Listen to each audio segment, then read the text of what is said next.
three of our hosts stand with their empty white trays because the medals have been adorned of the athletes. They hold their flowers and now they return to their right. The flags are in position at the bottom of the flagpoles.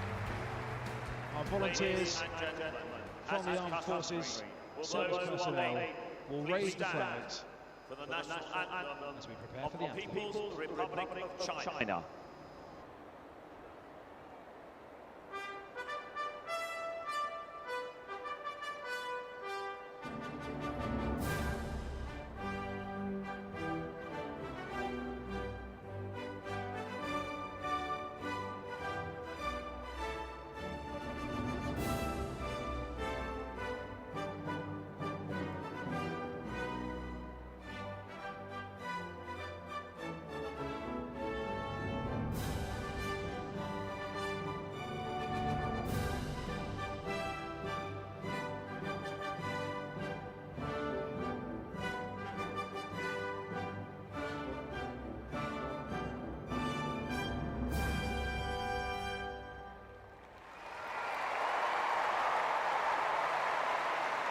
A memorable moment for both the two Chinese athletes on top of the podium, Na Mi and Chu Chuping of China. And they join with Ava Berner, the new European record holder, and now Paralympic bronze medalist for the Czech Republic.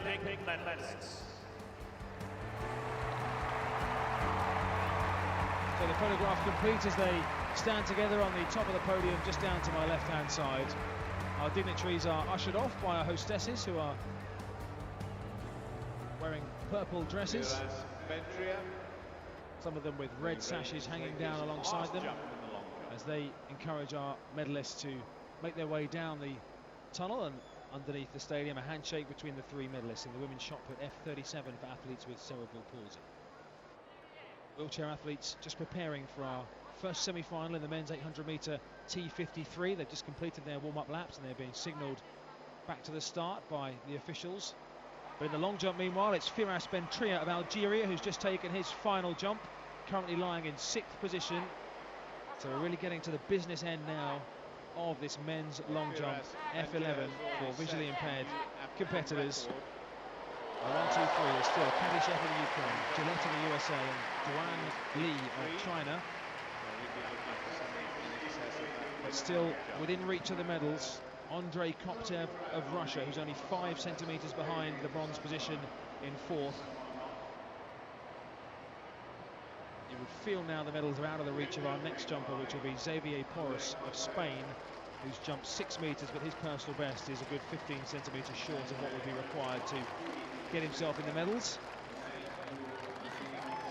The applause just to my left is for the medalists who have been waving to the crowd and having a few photos taken and have now disappeared from our view underneath the concourse. Bentria's distance to come up. Here it comes, 5:69. His best remains 5:83. He finishes in 6th place. Confirmation, Bentria of Algeria, 5:69, 6th place finish for him. And Xavier Porras of Spain with 6 metres exactly.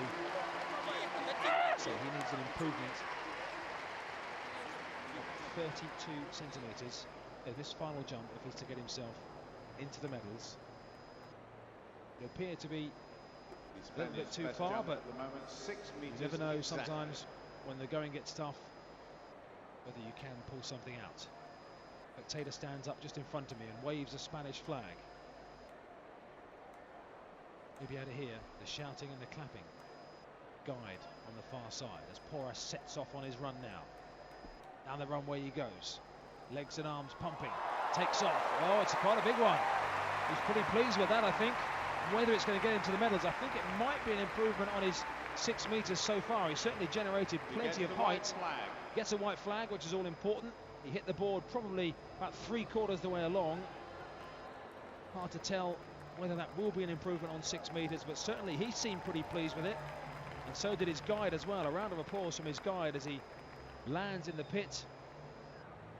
Take a slow motion view of him there with sand spraying everywhere as he hit the pit. And we'll wait for that distance to come up. We'll keep a very close watch on this men's long jump in these closing jumps, because the medals could go any which of 3 or 4 ways. Xavier Porras is trying to make that 5 ways if he can get himself. I don't think he's done enough to get a medal. He might have improved his jump of 6 metres though. We'll give you that distance as soon as it comes up. Meanwhile, this thing tells you we're back on the track. For the men's 800 metres, 6 metres and 8 centimetres for Porras. A slight improvement, but no better than 5th for him. Full lineup on the board for you, strolling through from lanes 2 to 8. And there in lane 5, former Paralympic bronze and silver medalist, representing Japan, Jun Hiromichi.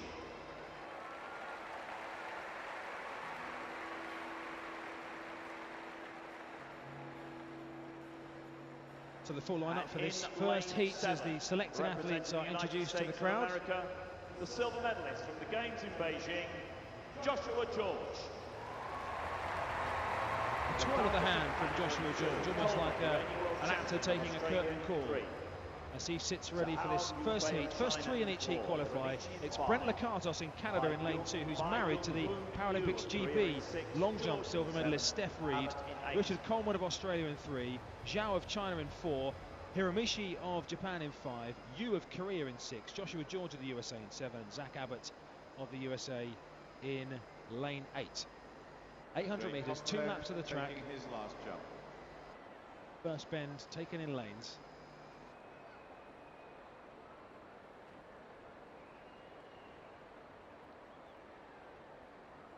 Silent. The long jumper is Andrei Koptev now, trying to leap himself into the medals. Currently in 4th position. I'm not sure that's going to be far enough for Andrei Koptev. He may well, having been in the medals for a long time, have to settle for 4th place in the long jump as the athletes are called to their marks for this 800 metres T53 first heat for wheelchair races. And away they go. Great start in lane 2 from the Canadian Brent Lakatos, who's already up on Richard Coleman just outside him as they go round this first bend, wheeling away from my position. But Richard Coleman, having been slightly slow away from the start, has now got into his wheeling on the far side, and he is the leader on that far side as across comes Joshua George to take 2nd place as the athletes break from their lanes on the far side. Lakatos settles in 3rd place. The second of the American athlete, Zach Abbott, that looks like in 4th. As they go around the top bend, they're roared on by the crowd, and it is Richard Coleman of Australia who leads them into the home straight, just ahead of Joshua George, with Brent Lakatos of Canada in the black and white. The Korean athlete, Buyong Yu, is making his way up the inside between chairs as well, as they come past the bell. 53.14 after 400 metres. In the long jump, by the way, 5.96 for Andrei Koptev. He will not finish in the medals. The medalists are now known, but in which order we will find out shortly. But here along the back straight, it is still Richard Coleman of Australia looking to get his place in the first 3 from Joshua George of the USA. In 3rd place is Byung-Hoon Yu of Korea, but there are still 5 in contention for these 3 places automatically through to the final as they come round away to my left now and enter the home straight with still the green and yellow of Richard Coleman of Australia, who's a chair and a half length ahead of Yu of China now. Lakatos being caught round the outside now in the home straight. A storming finish. It's Richard Coleman of Australia who wins it.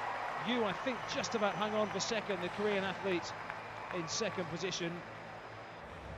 We'll confirm that for you on the scoreboard. It was a very close finish with athletes finishing fast. Richard Coleman of Australia confirmed as the winner, 1:41.86. Yu of Korea is 2nd, 1:42.2. A season's best for him as the 2nd automatic qualifier, and the 3rd place did go to Brent Lakatos of Canada, 1:42.22. A personal best for him, a 10th for the 2nd ahead of Joshua George, who will hope to get through as one of the fastest losers. So, over in the long jump pit, the stadium falls silent for Lex Gillette of the USA, currently in 2nd, 6:34, needs to improve by 13 centimetres to have a chance of the gold. 2 jumpers to go after him.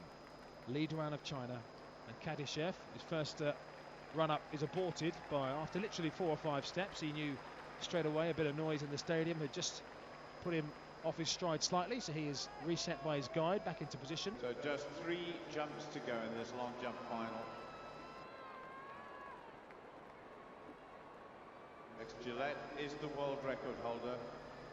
So let's make sure he gets absolute perfect conditions. Make his last round jump in. He won the silver medal twice in this final in Paralympic Games, twice in a row, dating back to Athens in 2004. He's currently lying in the silver medal position again. And Kadyshev leads at 6 meters 46. So here we go.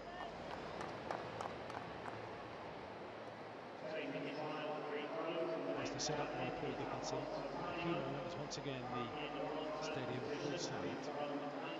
Said he blocks in the lower tier. Most of the spectators around the long jump pit have stayed right to the end. The far side, it's probably the busiest area of the stadium. It's Lex Gillette. Starts his run now.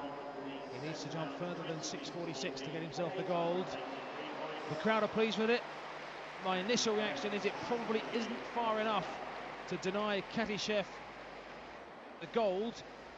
Lee Duan is still to jump.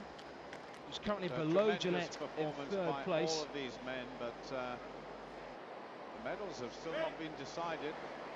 Lex Gillette of the United States has definitely got a medal. As yet, we don't know if it's the So we'll keep an eye on the scoreboard on the far side. As Paul Dickinson said, Gillette knows he's got a medal, along with Lee Duan and Ruslan Kadyshev of the Ukraine. Which colour will it be? 6:34 is his best so far. Being helped back along the side of the track, waves to the crowd. They give him a round of applause for his efforts over on the far side. Whatever colour of medal he does get, he's given them great entertainment.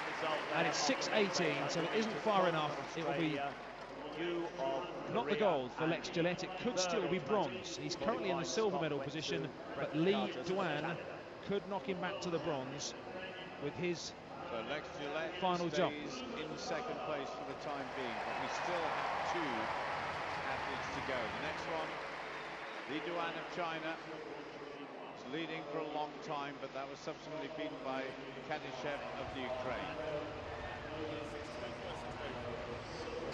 So it was Lee Duan himself who was just urging the crowd on himself there to applaud, to show them exactly what he wants them to do as he takes his way on the runway. He discards his tracksuit top, his red and yellow Chinese tracksuit top, and hands it to an official.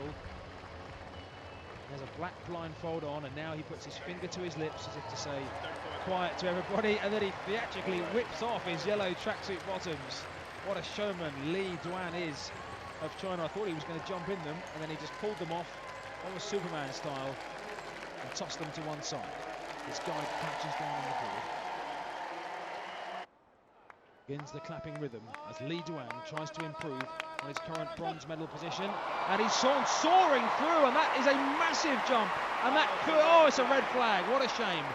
That could possibly have challenged the gold medal position.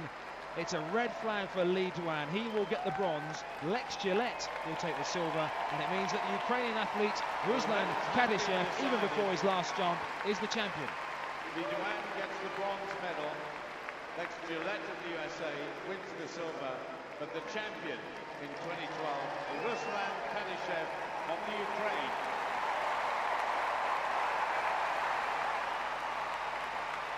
Well, again, a real shame for Lee Duan. Obviously, such are the rules and the parameters of the long jump that you need to keep your foot on the board and not beyond it. But that was a soaring leap by the Chinese athlete. And again, you always want to know how far that would have been had he not edged over the board by a matter of a few centimetres. So pressure off for Ruslan Kadyshev here, the Ukrainian. He's already set a personal best of 6 meters and 46. What can he produce with his 6th and final jump of this men's F11 long jump? Knows he's got the gold already. Can he pull a pressure-free, outstanding jump out of the bag? Medal ceremony for this long jump, by the way, will follow before the end of this session. The wheelchair racers for our next 800-metre heat are in position as Kadyshev now storms down the runway and heads out somewhere towards 6 meters. I'm not sure it's going to be an improvement, but it doesn't matter for Ruslan Kadyshev, who waves to the crowd, bows and spins around, applauds above his head. His yellow singlet with UKR written on the back for Ukraine. It is gold for Ukraine in the men's long jump. F11 for visually impaired competitors. It's been a really thrilling competition over on the far side of the stadium. Credit to all of the athletes involved and their guides, of course, who do such a brilliant job in helping their athletes.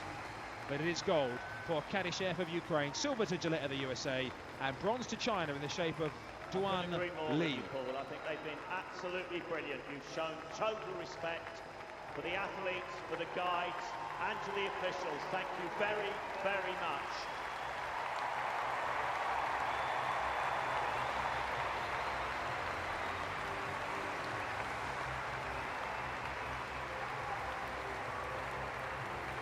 So the choice of music over the PA system, very apt, very well produced. Jump is the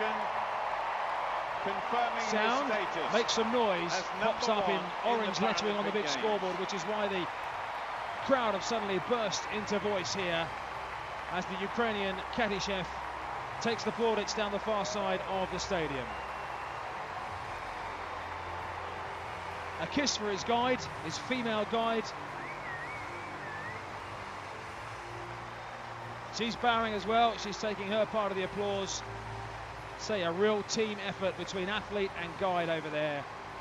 And they walk together, there are hugs and pats on the back all round between all the competitors and the guides underneath the parasol umbrellas on the far side. Back to the track we go. For the men's 800 metres, T53, the second of the two heats, and in lane 6, representing the United States of America, ranked number 3 in the world this year, Brian Seaman.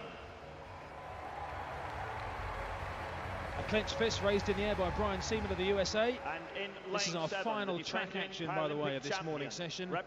We do still have 2 victory ceremonies to go. The men's high jump from last night and the men's long jump we've just seen, which is just finished. That victory ceremony is due to take place in this morning session, but that long jump competition running on maybe a little bit longer than anticipated. So maybe that victory ceremony might get delayed till this evening. We'll keep you updated on that. Here's the second heat of the men's 800 for wheelchair racers. Ramirez Valencia of Mexico in 2, Matsunaga of Japan in 3, Fairbank of France in 4, Aguila of Venezuela in 5, Seaman of the USA in 6, the defending champion Lee of China in 7, and Videgra of Spain in lane number 8.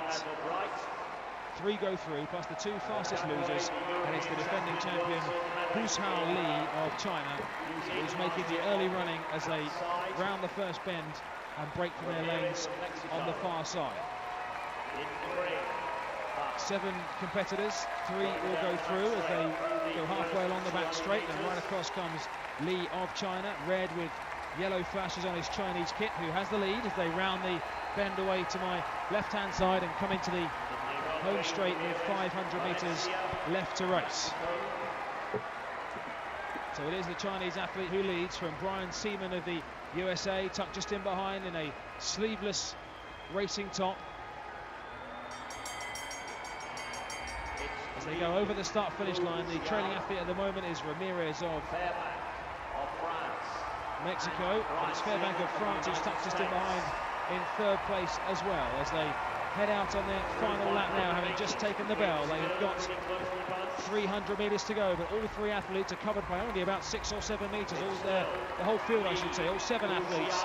Now the Mexican just being left behind at the back, and it's still the Chinese athlete Li Hushao who leads. On the inside, Fairbank of France. And a real struggle on here as they come into the home straight. And 5 athletes in contention for the 3 qualification places. It has been the long-time leader and defending champion Li of China, who is expected to take the win here and will do. Brian Seaman of the USA finishing very strongly. He just about gets second. There's an unfortunate crash just over the line, literally as they came to the finish line. So we'll confirm the result for you. The athlete who has crashed out of his wheelchair, by the way, sitting up on the track and seems okay. His chair lying on its side at the moment, with a wheel spinning. 3 or 4 metres off the crash literally happened right on the line.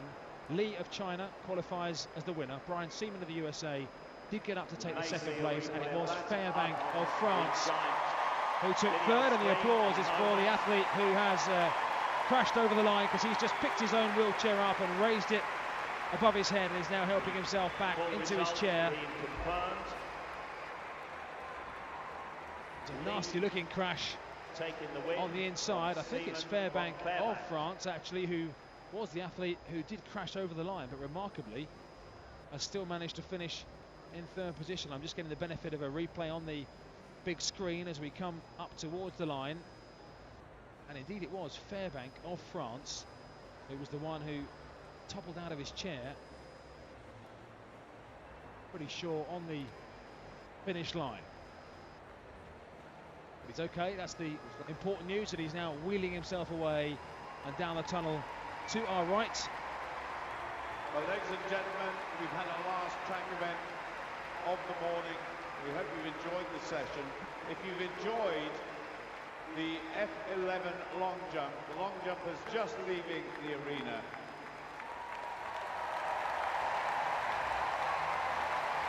Their medal ceremony will be held in this morning's session. So we'd love you to stay behind for that. The medal ceremony will take place in about 10 to 15 minutes time. We've got another couple of things to do first, but please stay with us to salute the best long jumpers in the world.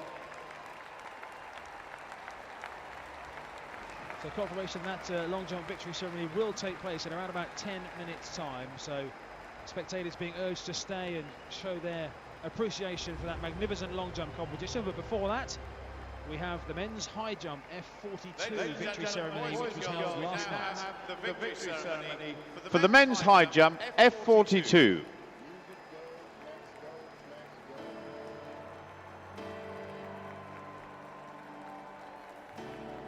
The medals will be presented by His Royal Highness Crown Prince Frederick of Denmark, member of the International Paralympic Committee, who is accompanied by Councillor Chris Robbins, leader of Waltham Forest.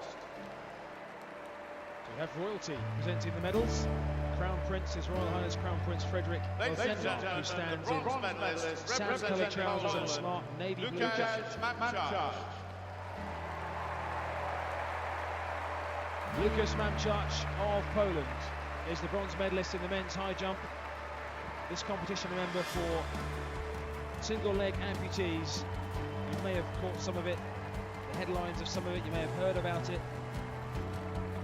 Sensational competition yesterday with the jumpers clearing heights of around about 1.75 m, there or thereabouts. Taking off one leg, so the propulsion literally only from one leg. And a remarkable feat for these elite athletes. Representing India, Girish Pasanagara Rajagowda.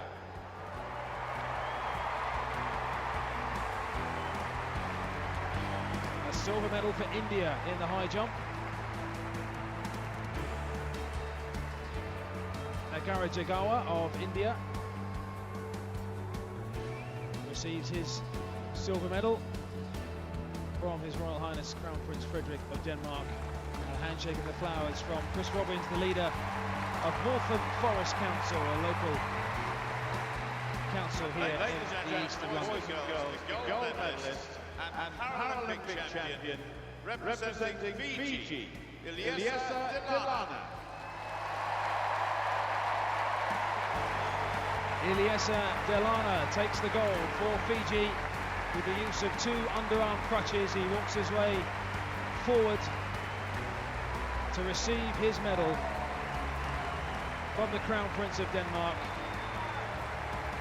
Ilyesa Delana of Fiji is the Paralympic champion for the men's high jump F42.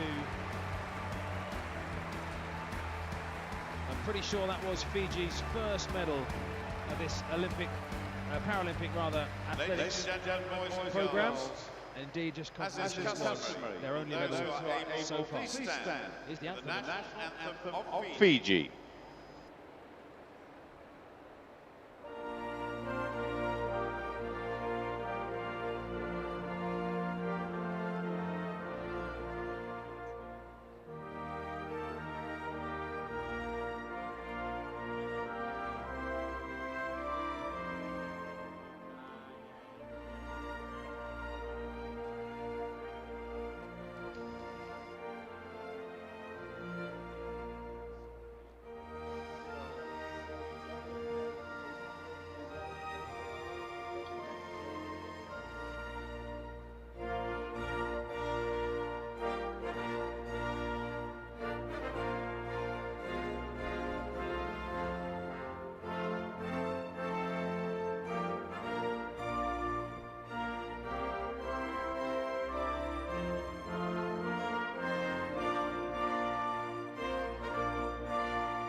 popular winner inside the Olympic Stadium.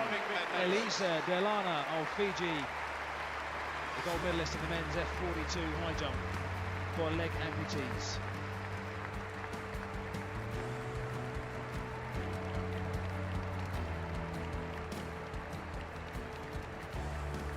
So Great Britain currently third in the medal table after Mickey Bushell's gold last night in the T53 100 metres. 5 gold for Great Britain so far, 3 silver and 4 bronze. China with 35 medals in total, unsurprisingly top the Paralympic athletic medal standings. 12 gold, 12 silver and 11 bronze. Russia in second place in the medal table, 9 gold, 5 silver and no bronze as yet. And Ukraine, who are another country who've invested pretty heavily in Paralympic athletics, Paralympic sport over the last 4 years in preparation for London 2012. They are currently 4th in the medal table with 4 gold, 4 silver and 3 bronze, ahead of the United States. Long jump competition, and it would be wonderful if you would stay and greet those medalists in just a few minutes' time. So Cunningham in the gold medal position. The car of the Islamic Republic of Iran in the silver medal position, and Maximo of Mexico in the bronze medal position.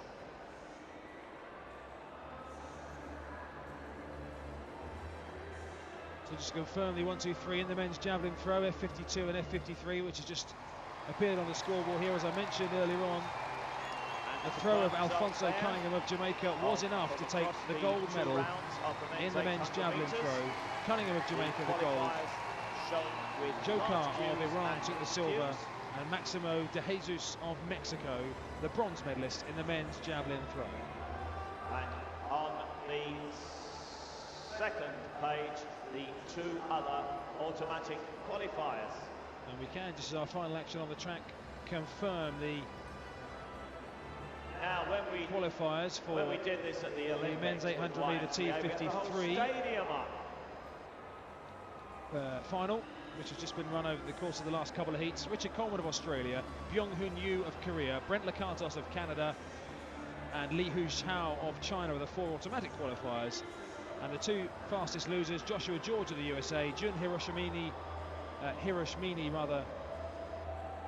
of Japan, and also qualifying Brian Seaman of the USA and Pierre Fairbank of France. Those are the 8 qualifiers for the men's 800 metre T53 final, which is tomorrow evening. If we catch anybody not smiling, we're going to keep you here till 6 o'clock. Yep, got that. Thanks to everybody. Thanks to the Paralympics, thanks to everyone. Thanks, Jamaica. So, quite a few spectators heading for the exits at the moment, with our track athletics and field events complete for the morning session. But we do have the men's long jump victory ceremony to take place in a few minutes' time. So if you are still in the stadium, do please hang around and show your appreciation to those magnificent long jumpers and their guides in the F11 visually impaired category, the most severe of the visually impairment classifications. At the moment, the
This one.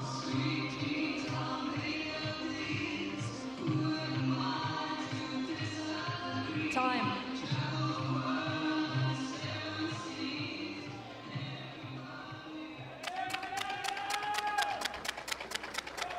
Quite a task for Sakorn Kantasit of Thailand.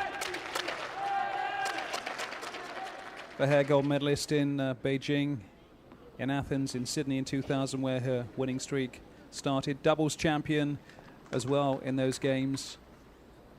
Still ambitious, as her ambition is to win gold at these games. So far, so good for Esther Verheer.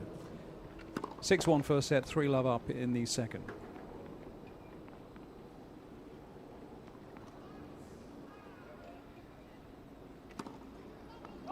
Love 15.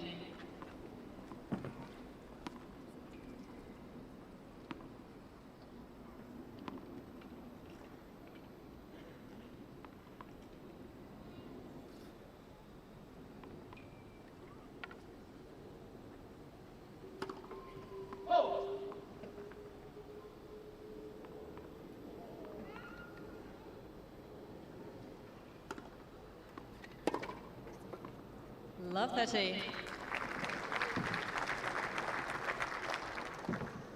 Good backhand return of serve for Verheer. Her opponent today, not without her own pedigree, winner of the gold medal at the Asian Games in Guangzhou in China 2 years ago.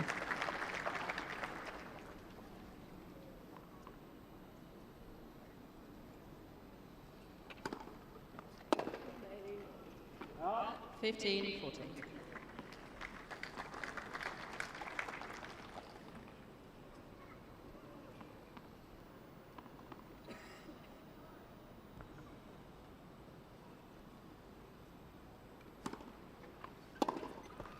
Thirty, 14.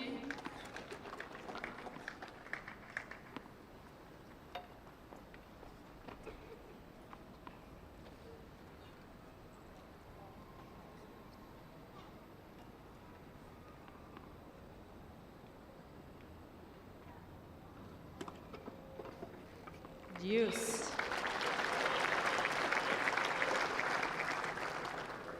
Studied concentration on the face of Kantasit, looking for that serve wide out to the backhand side of Verheer, bringing her back from 40-love down. Left first service.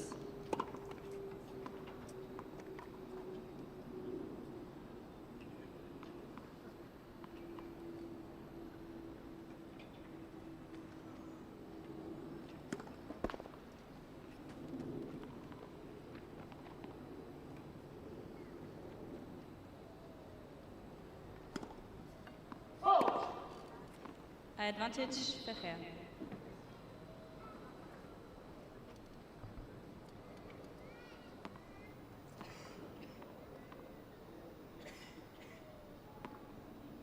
Pressure moment for the Thai player.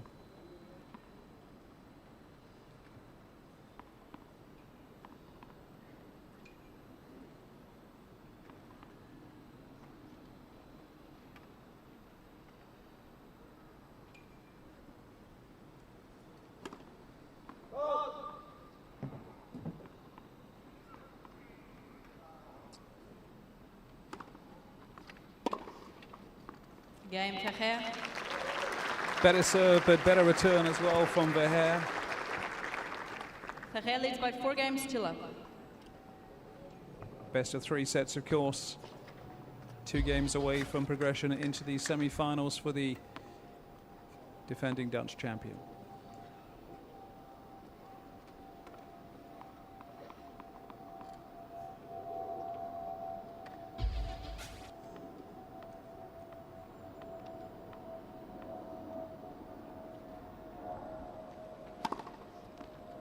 Love.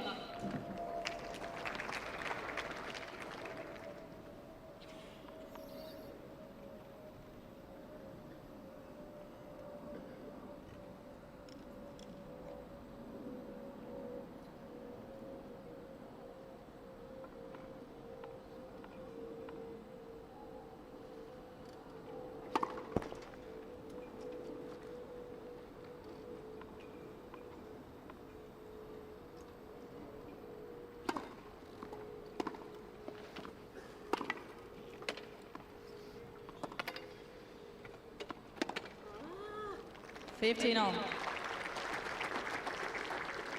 Good backhand return by Countersit. Already accounted for Jordan Wiley of Great Britain and Daniela Di Toro of Australia in the first and second round, respectively, of the singles here at the Eaton Manor Court. 30-15. Altogether different class of opponent today in Esther Verheer.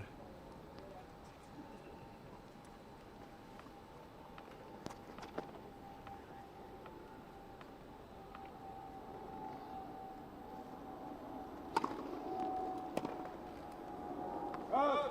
40-15.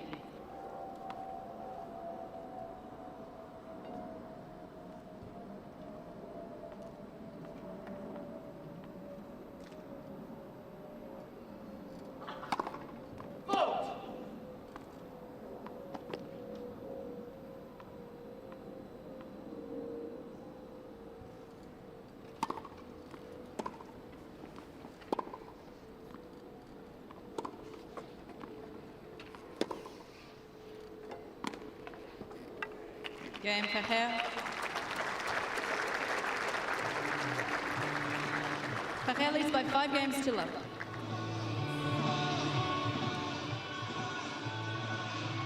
So far straightforward for Esther Verheer against Sakorn Tangkasit of Thailand. 6-1 first set score.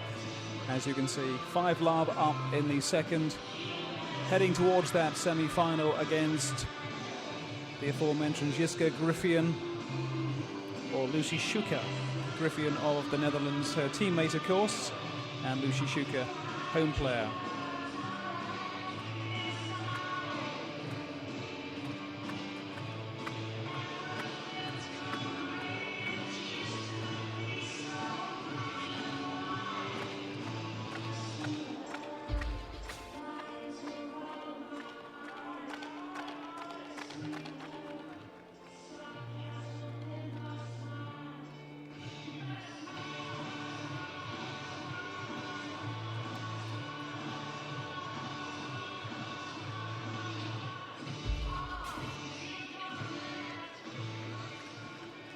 Time.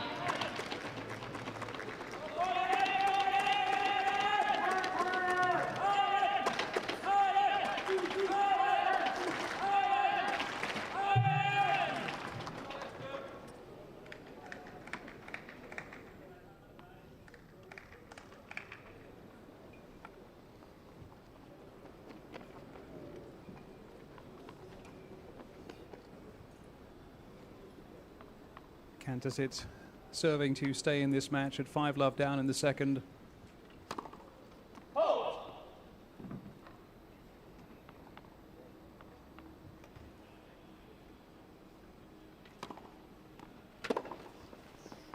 Love 15.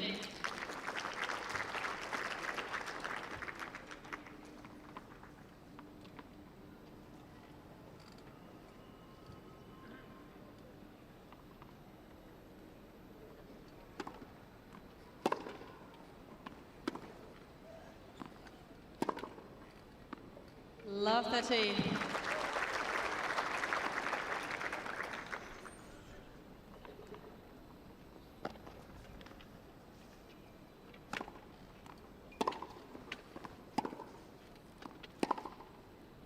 Love 14.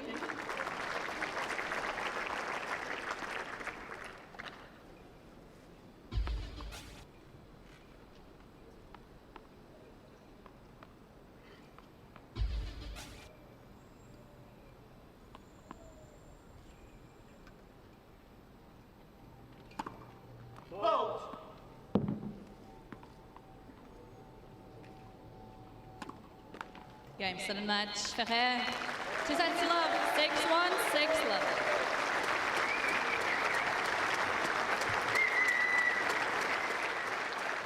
So no problems at all for Esther Verheer. The winning streak that goes back many years continues. She's into the semi-finals after accounting for Sakorn Kantasit of Thailand. 6-1, 6-love in those 2 sets. Someone who started playing this sport at the age of 12.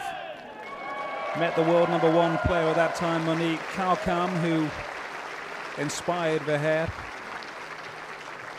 Has some heroes she looks up to, notably the Dutch footballer, the great Dutch footballer, Johan Cruyff. She also admires, and who doesn't, Roger Federer and Kim Clijsters. There's the score from the first semi-final. Esther Verheer moving through. Coming up next, Jiske Grifferen, another Dutch player, who is going to be taking on the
match is about to begin. It's round 3 on ice. Enjoy the game, but please do wear sunscreen and drink plenty of water.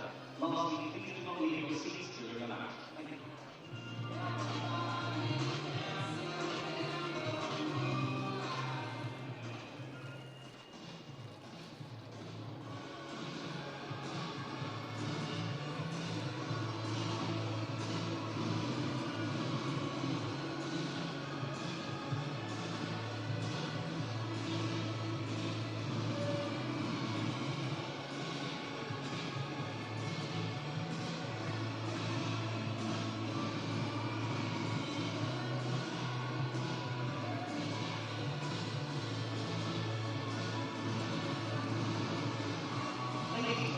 Please put your hands together for our ball boys and girls.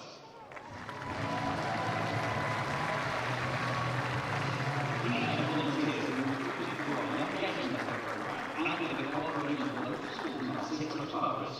If you're lucky, you catch one of the tennis balls and they're about to throw out to you.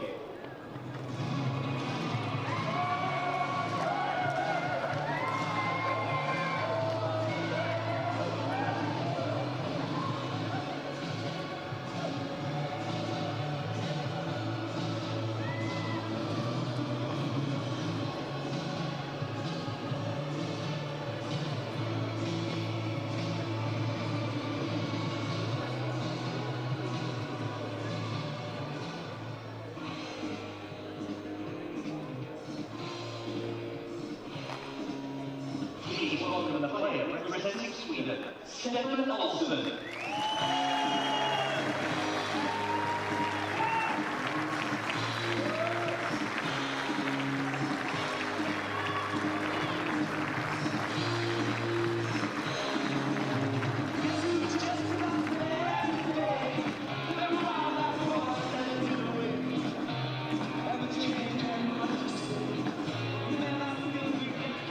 Now, please welcome the player representing Great Britain, Gordon Reed.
tails. Heads you call. Heads it is. You receive. You see? All right. Good luck, gentlemen. Let's go,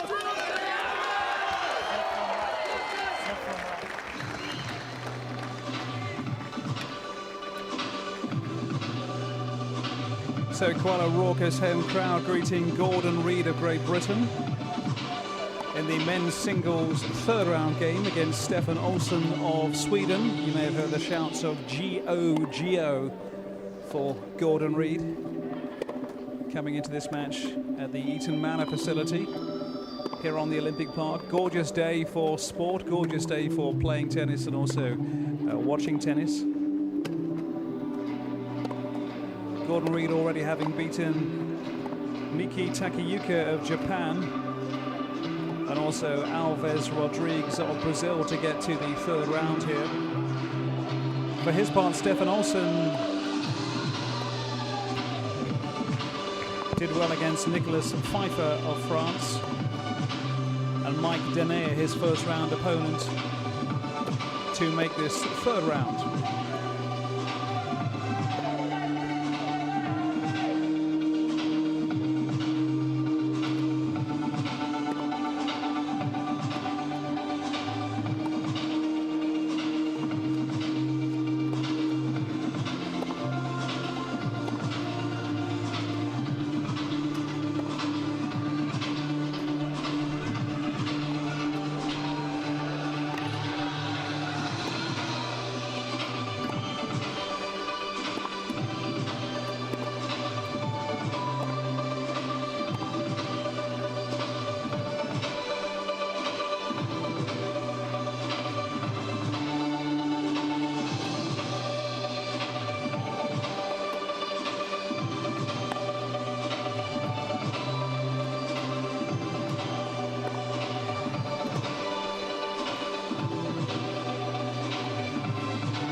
Three minutes.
2 minutes, gentlemen, 2 minutes.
Ladies and gentlemen, this is a third round match, best of 3 type set. Stefan Olsen won the toss and chose to receive.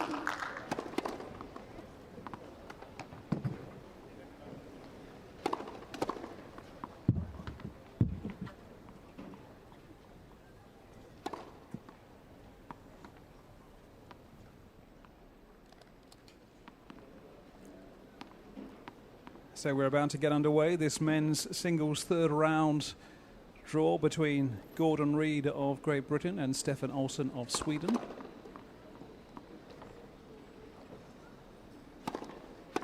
Gordon Reid, who plays his tennis at the Glenorchy National Sports Centre in Scotland, not too far from Dunblane. Home place to a certain Andy Murray, currently doing well in the US Open in New York. Fellow Scotter, of course, won gold wearing the same uniform of Great Britain at the Olympic Games just over 4 weeks ago.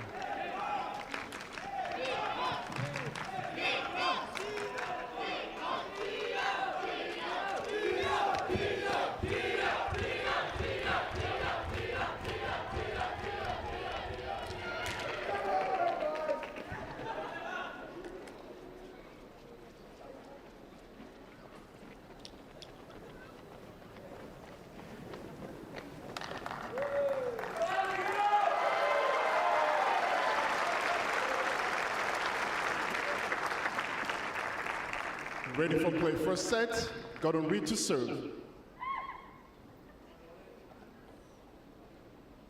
Ready, play. So the home player with plenty of support at the Eaton Manor Arena here on the Olympic Park. Getting things underway.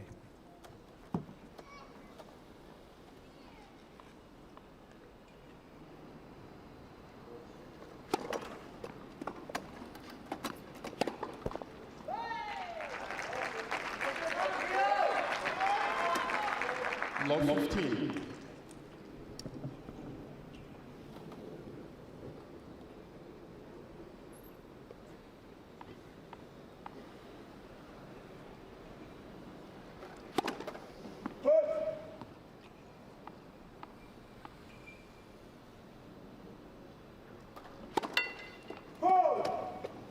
Love 30.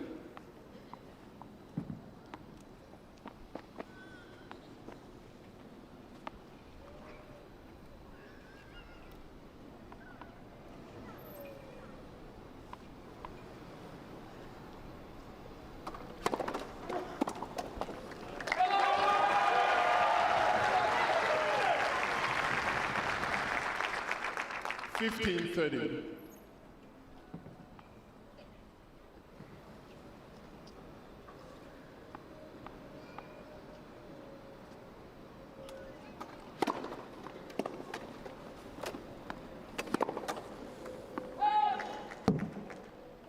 $15-40.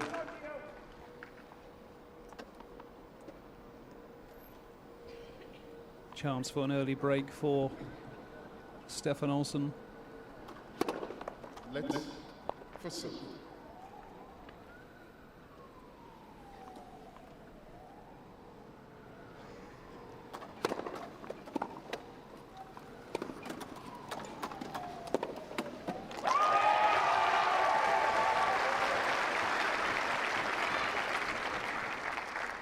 30-40.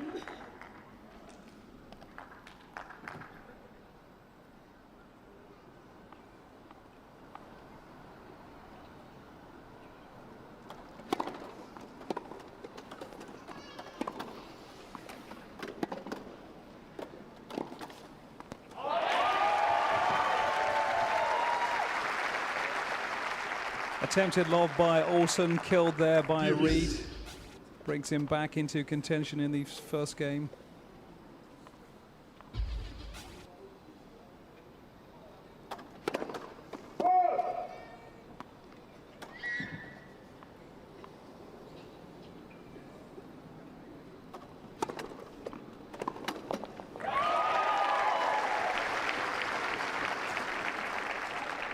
Advantage Reed.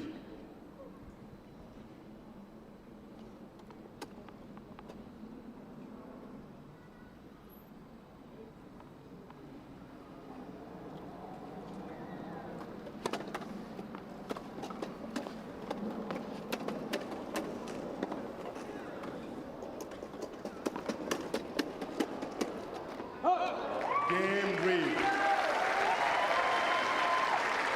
Bit of scrambling to get that ball back over the net for Gordon Reed, but so far so good. Keeps his serve.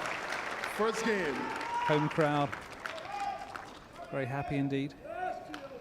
Stefan Olsen to serve.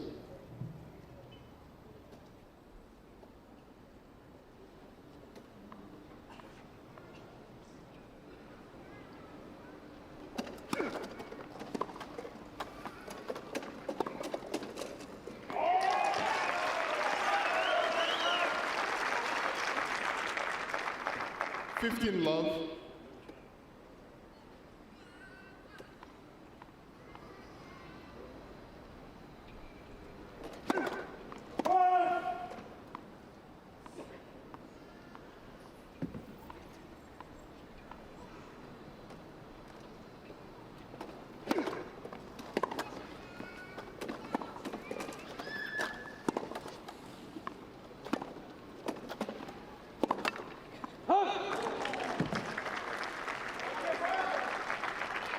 Lovely whipped forehand down the line from the home player.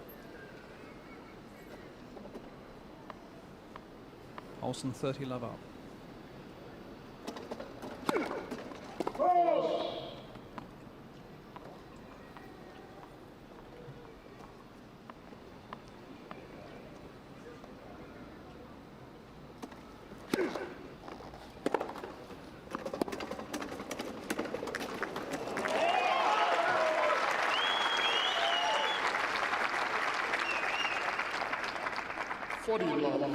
Terrific chopped backhand there from Stefan Olsen.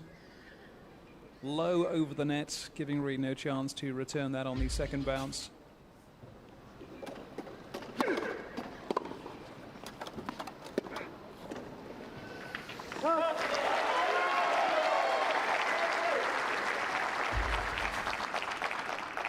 (40-15).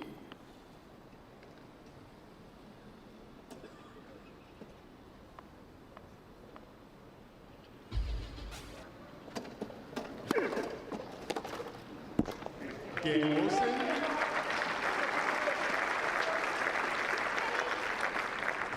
One game on.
15 all. Shot wide out to Olsen's left-hand side, making him scuttle along to try and get that return to no avail.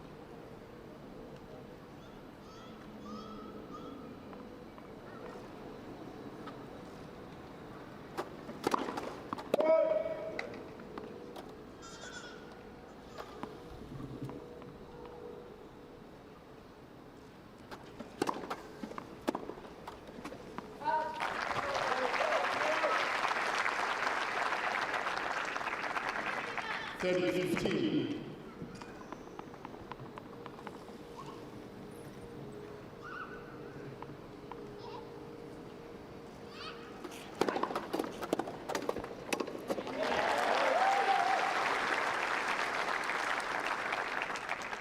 $40-15. Good powerful serve by Reed. And again,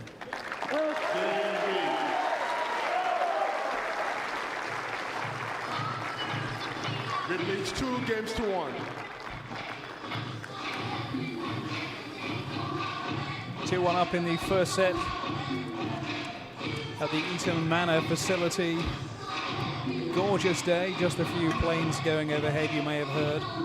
Nearby airport, London City Airport in the east end of London, providing some of the noise. The rest of the noise comes from the PA music.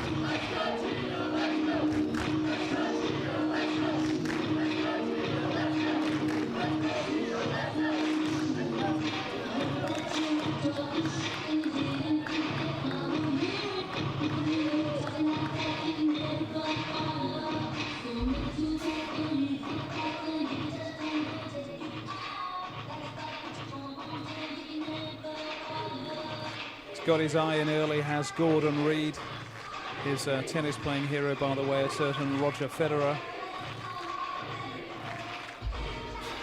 A final example of a man who can perform under pressure than the Fed Express, of course.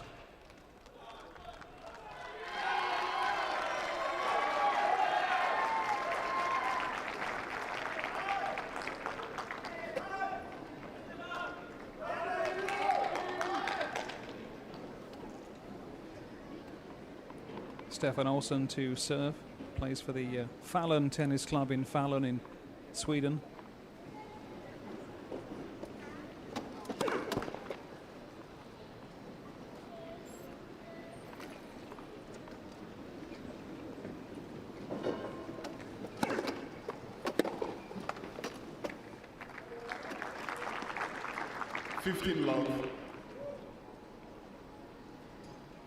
Sunny, bright September day here in London.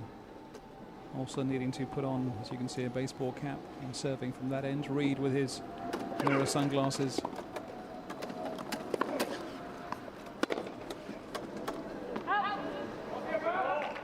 Very low.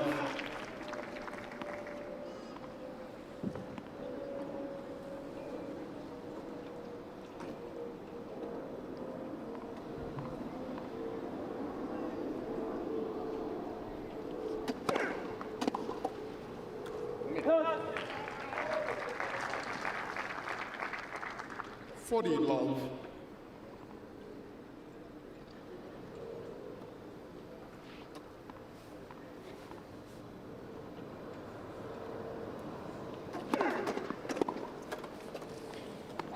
Game of sing.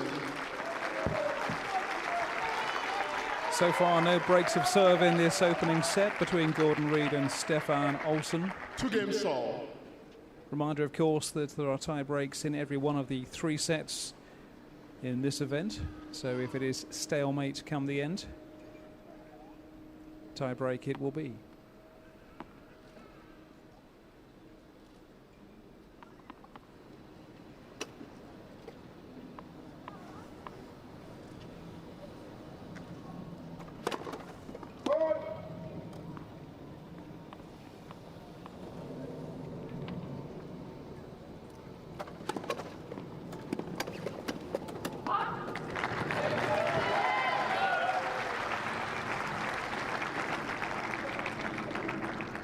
Love.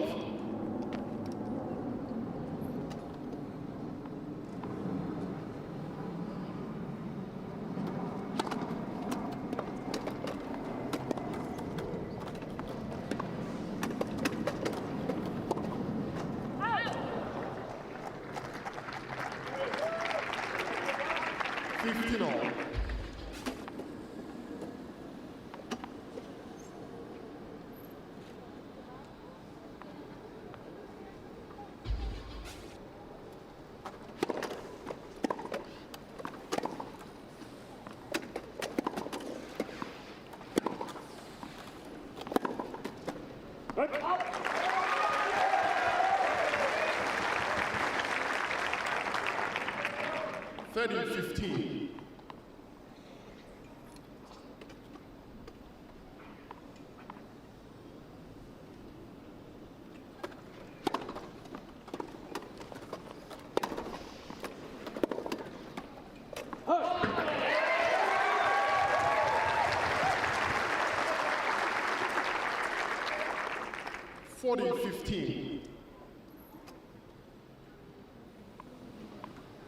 Reed getting quite some power into those forehands, unsettling Olsen.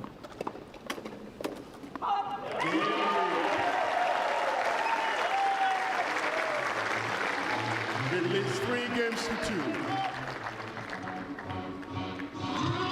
2. Still very little to choose between these two players.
So pressure back on Olsen now to maintain his service performance. This is the time where Reed would want to get a break of serve if he's going to take the first set.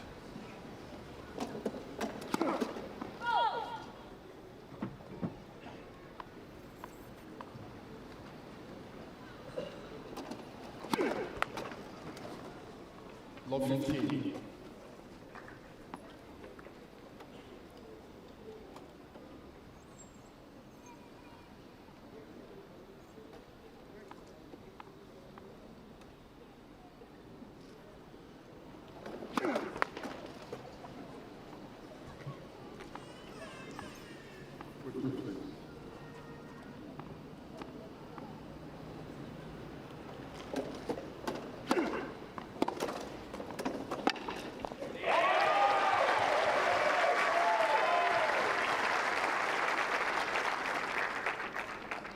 Love 30. Lovely flat floated forehand here from the left-hander. Catching his opponent unawares.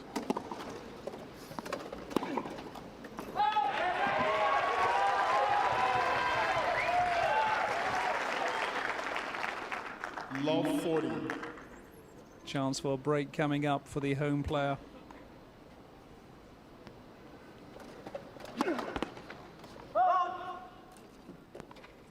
Pressure on the Olsen serve. Game Reed. That's the breakthrough he wanted.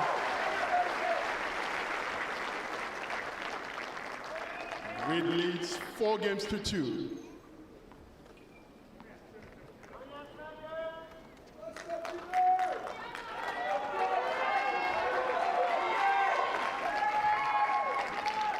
Quite a crowd here today, lovely mixed crowd. You may hear the odd cry of babies and children watching on.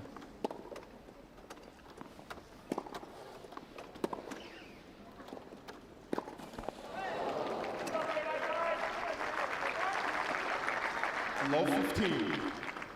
Very much a family event at the Paralympics in London, as indeed everywhere. See lots of families of all ages coming up on the trains and the buses to this event.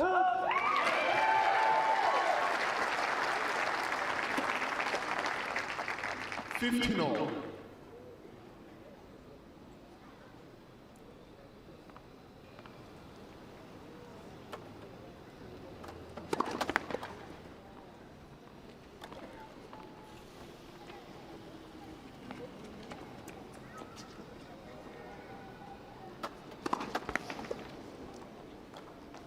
15-13.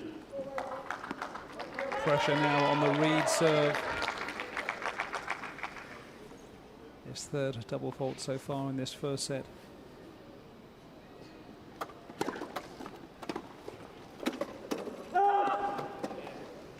Just wide.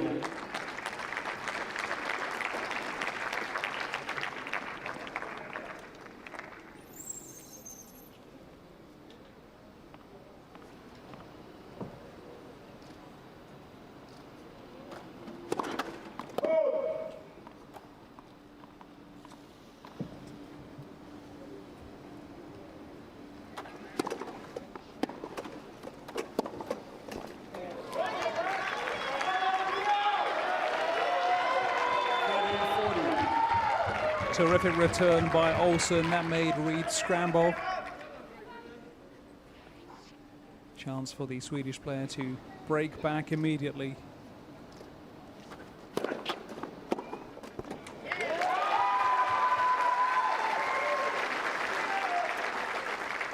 Deuce.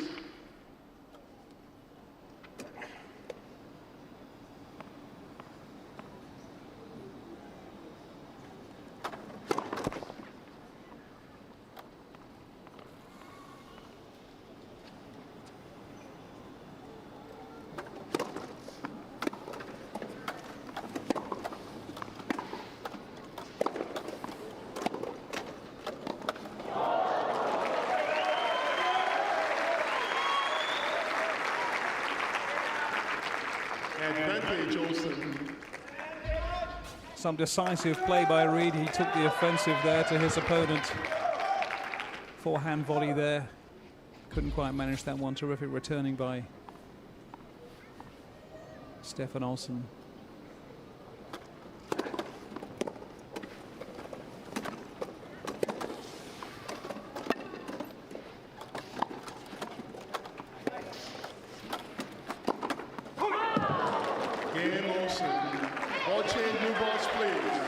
Goes long, it's the break back, but also needed. It leads 4 games to 3.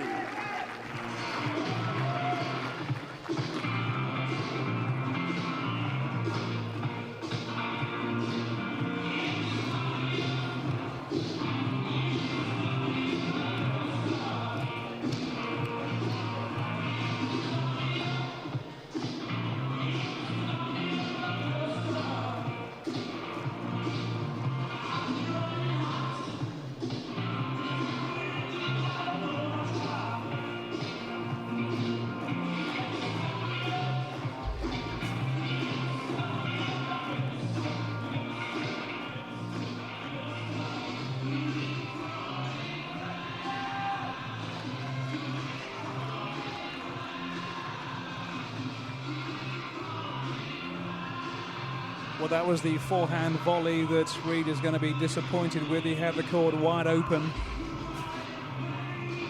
Put it just past the baseline, allowing Olsen to take that 7th game of the first set. 4-3 to the British player. He may see that as a missed chance. Time. Can't recall hearing the Rolling Stones too often at Wimbledon in recent years. It's a pleasant innovation for tennis in this country.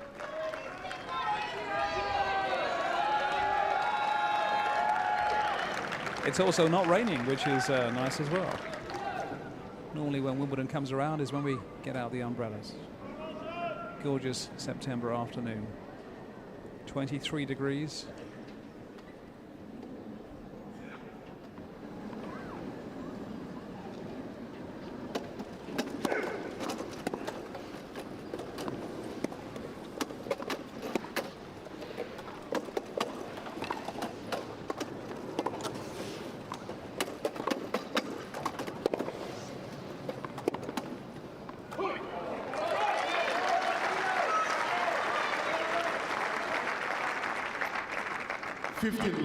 That was good. Fine cross-court shot from Olsen. Being made to work by Reed. Caught this one just right on the half bounce.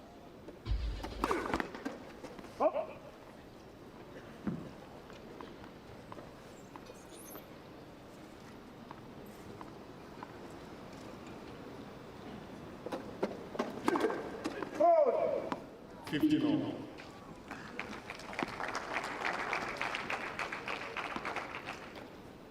Double fault for the Swedish player.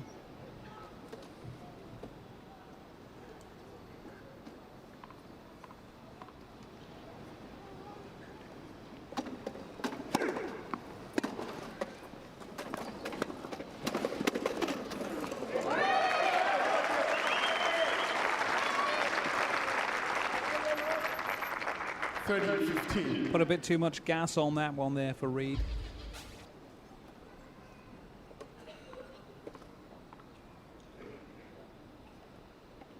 Lovely whipped backhand by Olsen.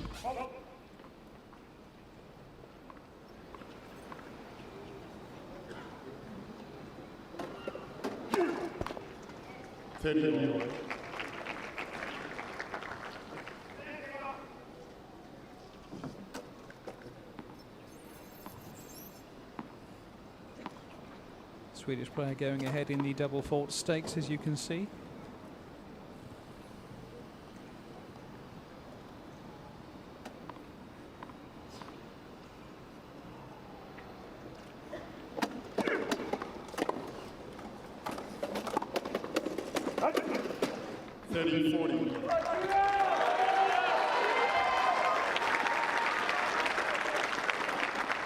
Well, you can see what he intended with that forehand down the line. Just not quite good enough. Chance for a second break of serve for Reed.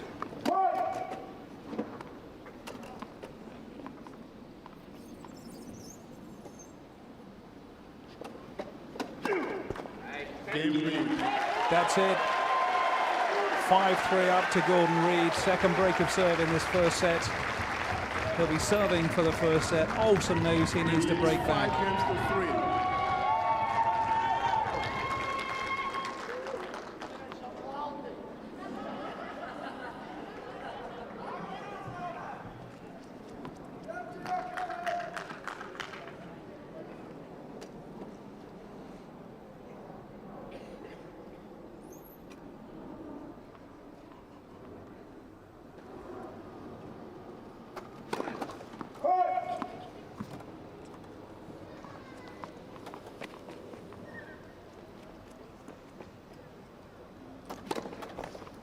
Love 15.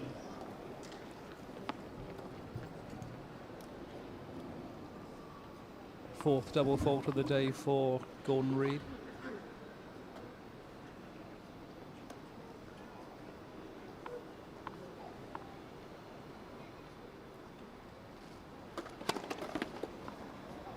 Left serve.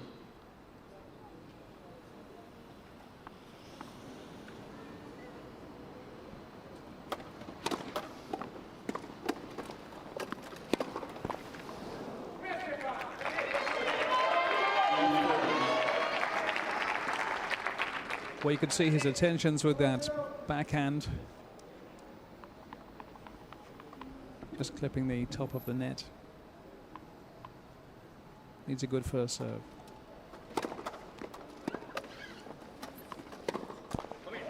Love 40. It's not quite firing that backhand for the Scottish player at the moment. Chance for his Swedish opponent to get back into contention, bring it back to 5-4.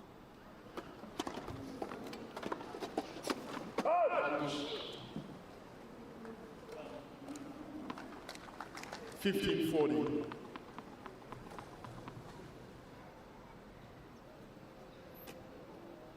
Inches wide by Olsen.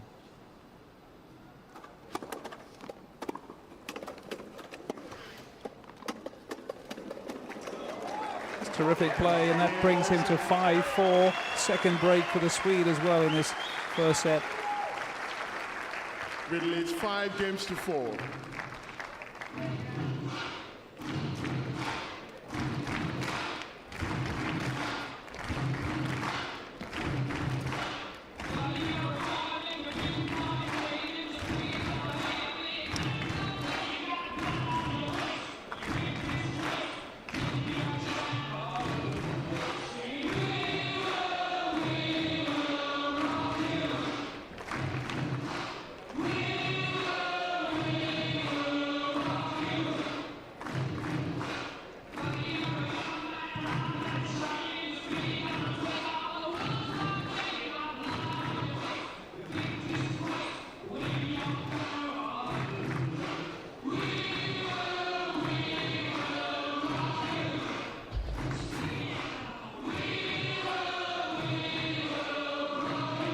Time.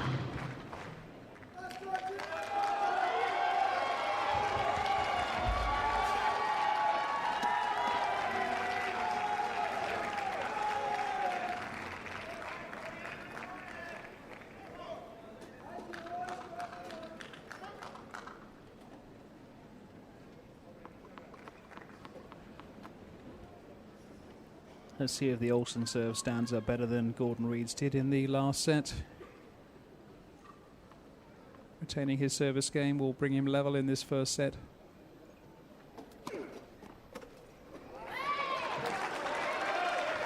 Love.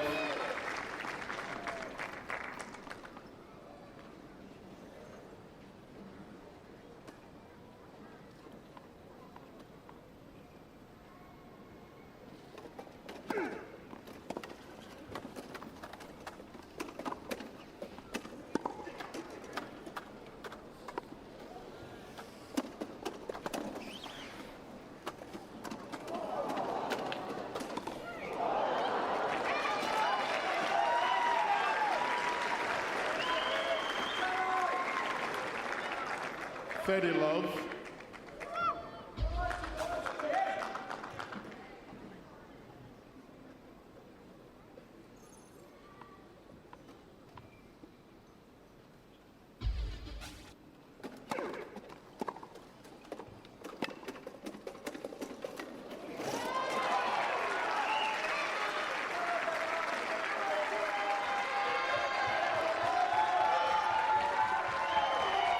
Love.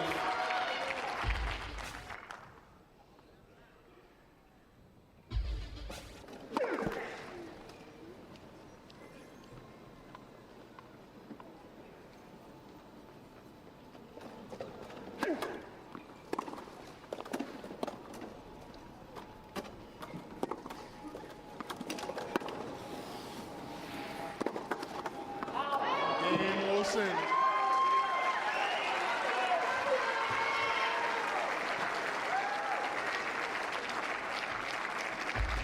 5-game saw.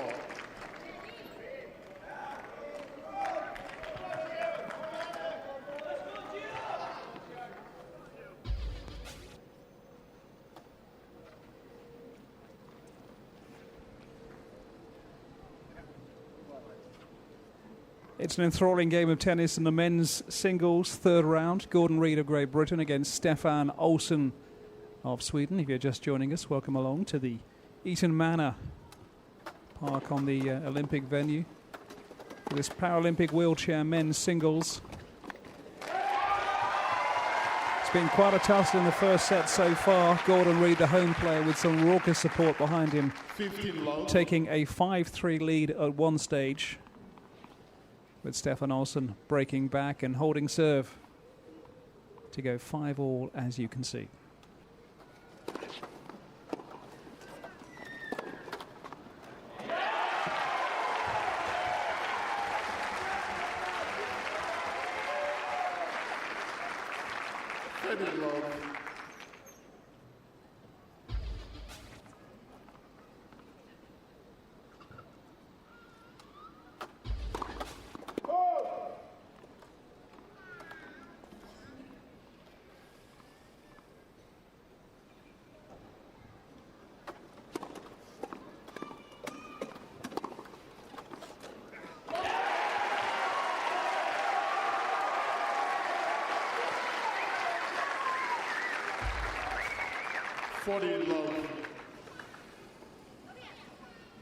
So far so good for Gordon Reid. Looking for a 6-5 lead.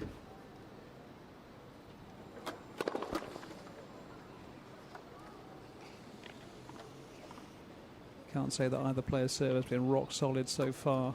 Double faults creeping in.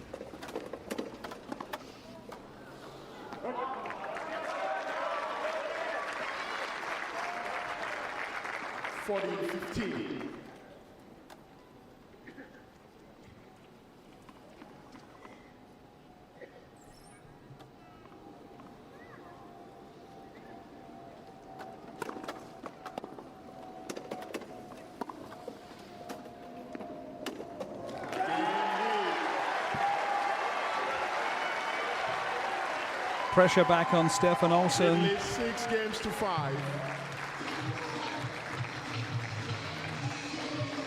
Gordon Reid is from the Ganocki National Tennis Centre in Scotland, not far from Dunblane. Part of the world that gave us Andy Murray. Doing very well, of course, in the US Open. And, of course, Olympic gold medalist. Not on these courts, but on the hallowed courts of SW19, the All England Tennis Club at Wimbledon, just a few weeks ago. Far nicer day, though, early September in London. Gorgeous sunshine. Fine day for tennis.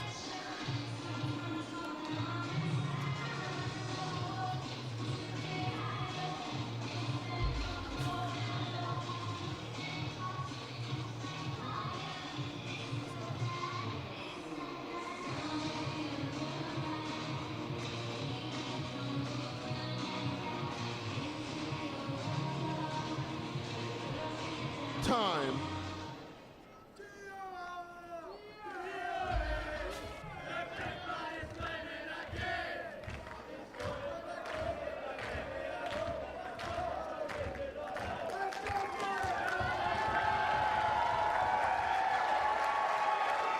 Both of these players idolizing a certain Roger Federer. Thank you. Pat Rafter, the former Australian player, beg your pardon, also a hero of Stefan Olsen.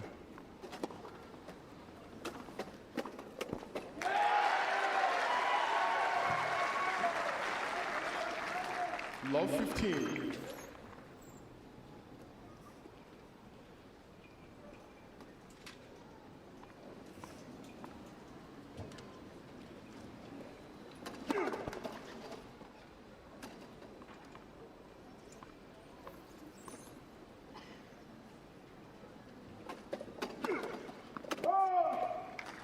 Love 30.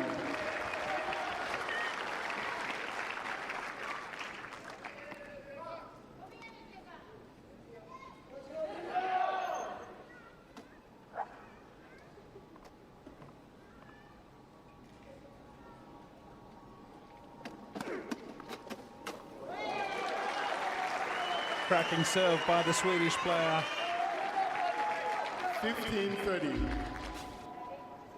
Second ace of the day for him.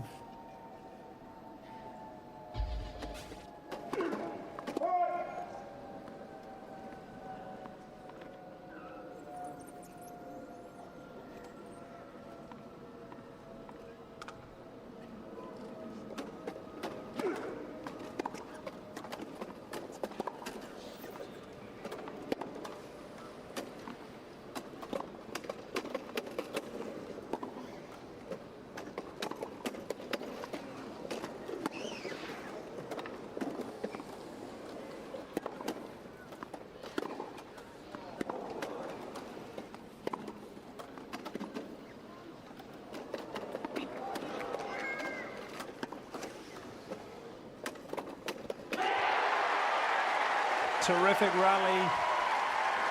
Quite superb tennis by these two players.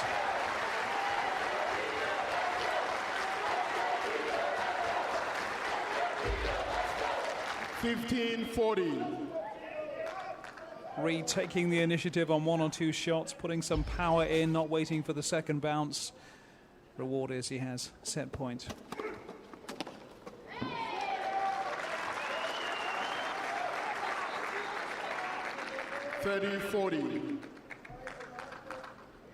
It's quite a serve he's got in his pocket when he can bring it out, Stefan Olsen.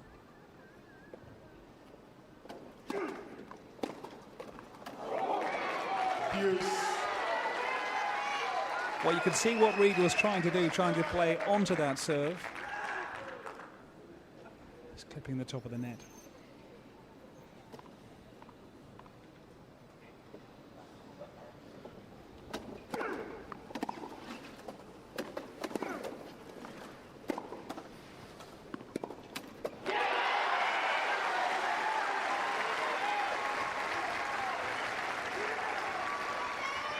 Advantage Reid. So will it be third time lucky for Gordon Reid?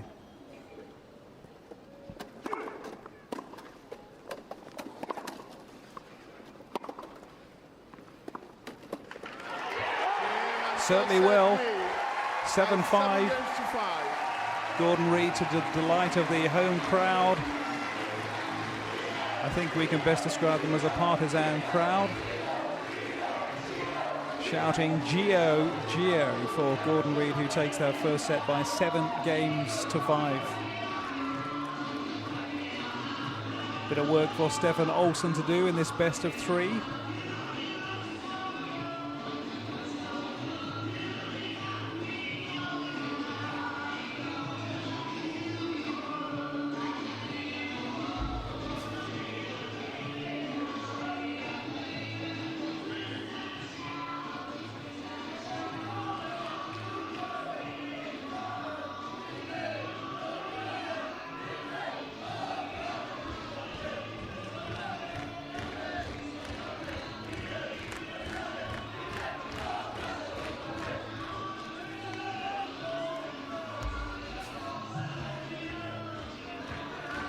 Stefan Olsson already accounted for Mike Deneer of Belgium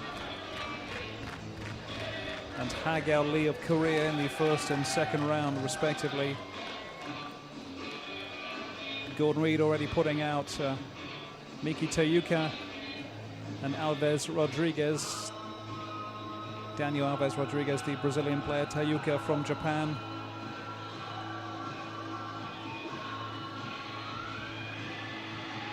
And when he can pull those aces out of the pocket, Stefan Olsson, he has quite a weapon, obviously.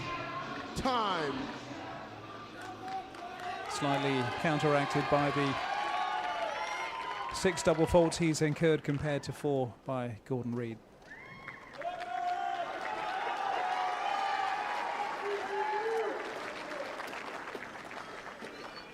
Second set, Reid to serve. Thank you.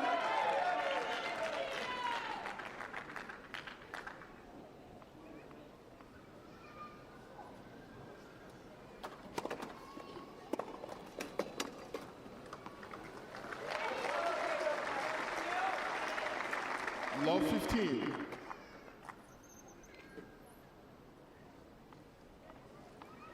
Cracking forehand return from Olsson.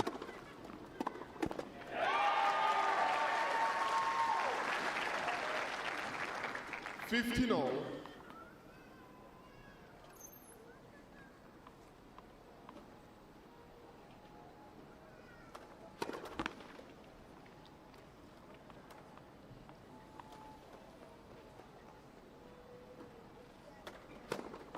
Let's second serve. 129 kilometers an hour, the speed of the serve from Gordon Reid. Certainly on the first serve at least.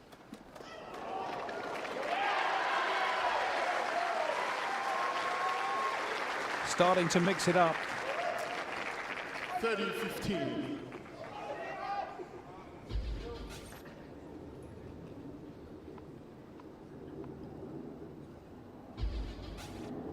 Lovely disguised backhand.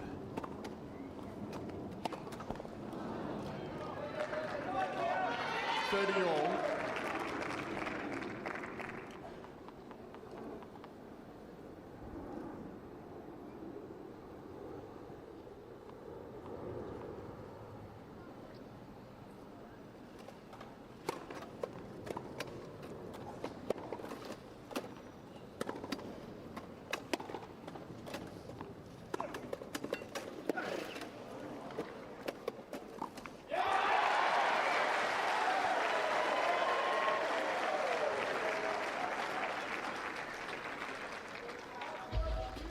$40-30.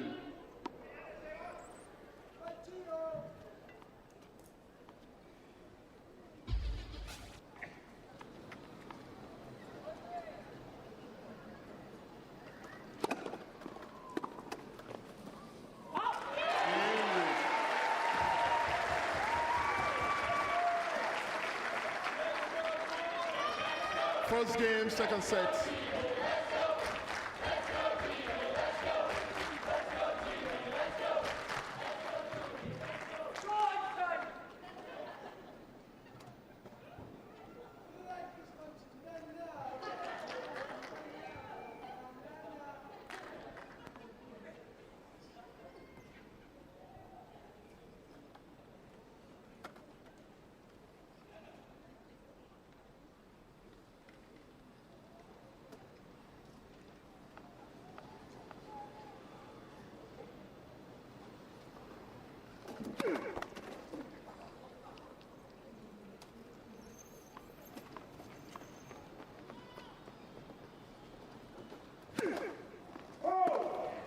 Love 15.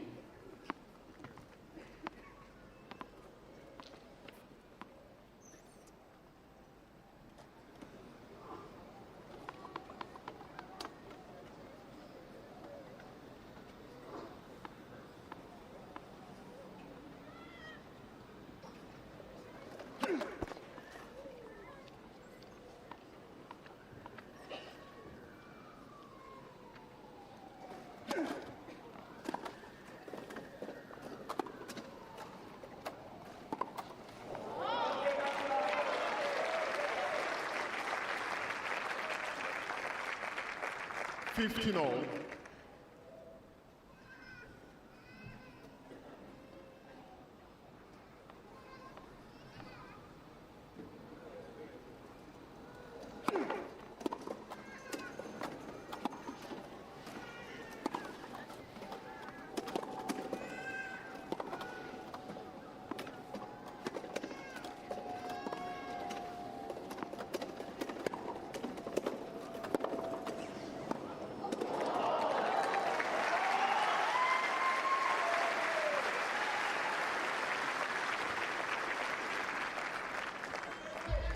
$30-15.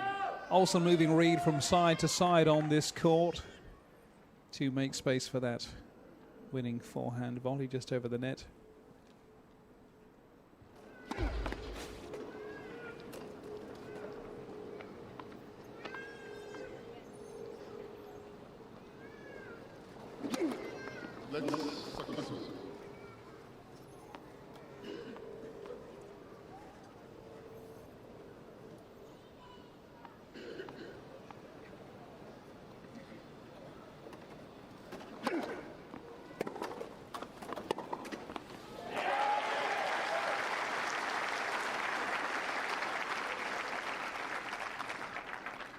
$30.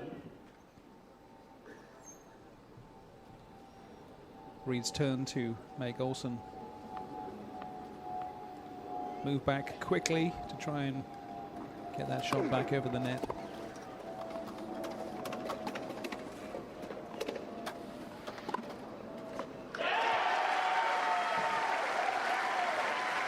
He's looking for an early break in the second set is Gordon Reed. 30-40.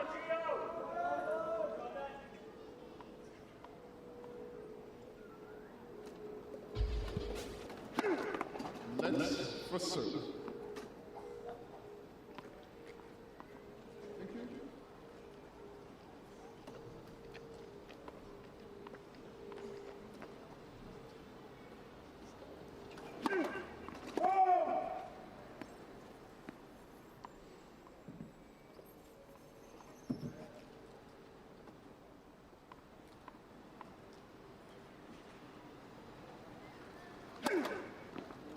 Second serve.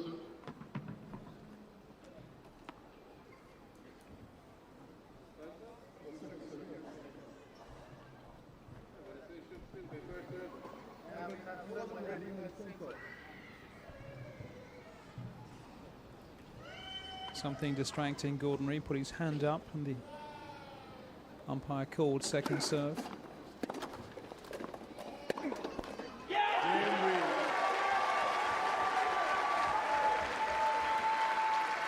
Something that came just at the wrong moment, it seems, for Stefan Olsen.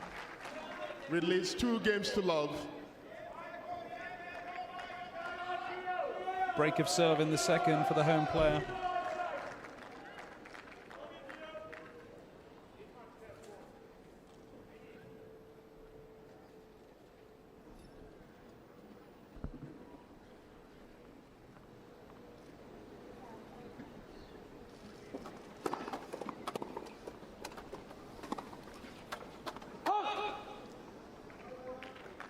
Love 15.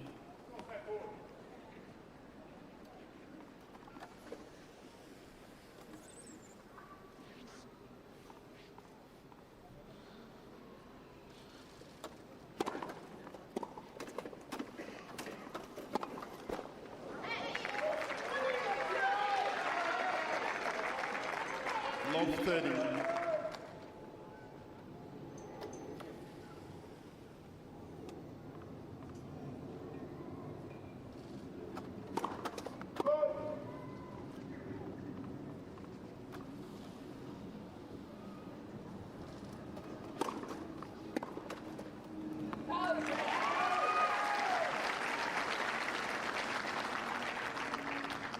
15-30.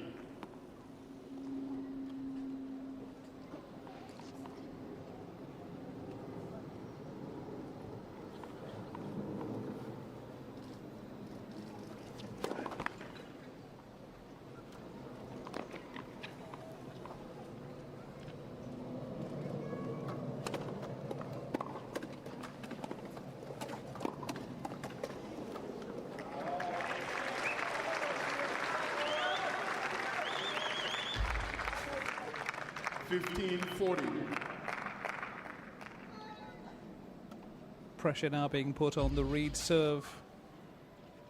Could be an immediate break back for Stefan Olsen.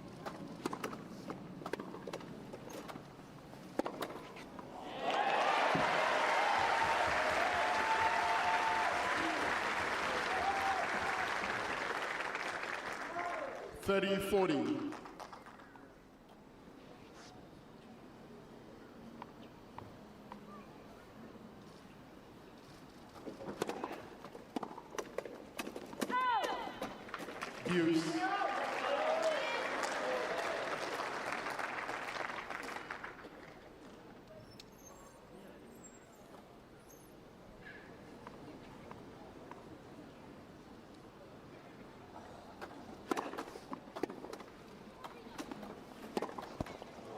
Advantage Olsen.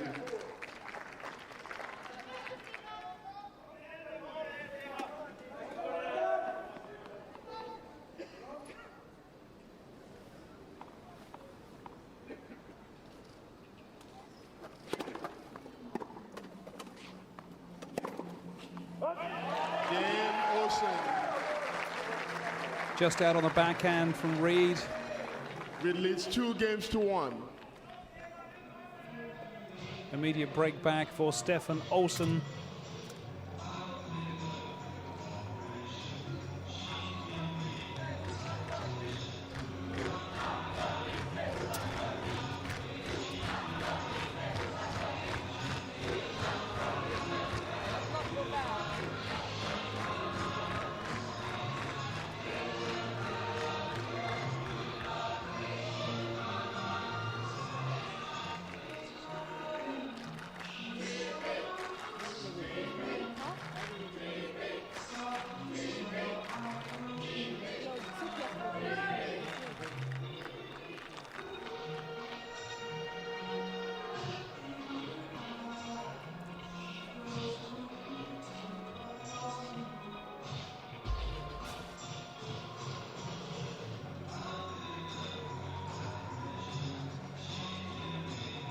Time. It's a welcome chance for the home crowd to see some good tennis, to applaud a home player. It's a rare treat for a British tennis crowd, not only to get into tennis, because of course Wimbledon is massively oversubscribed every year, but Tim Henman and Andy Murray apart down the years, there's not been a lot to shout about. Gio is the shout you're hearing on court today. Sit quickly, please. Thank you.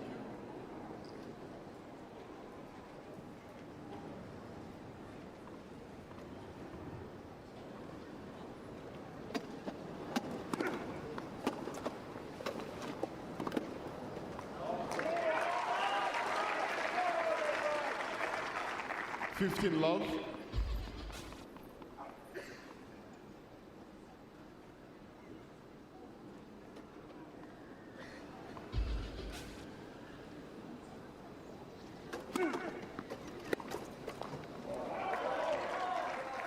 Very love.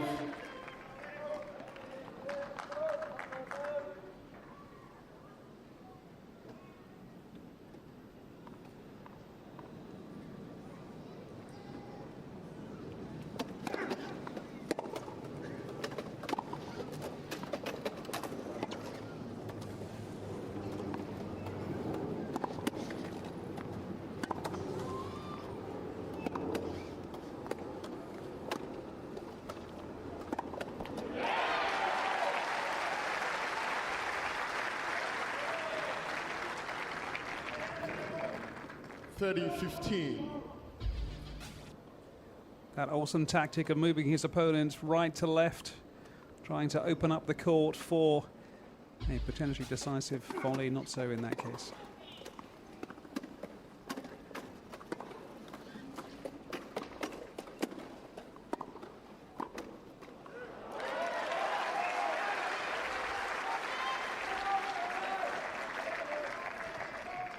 (40-15).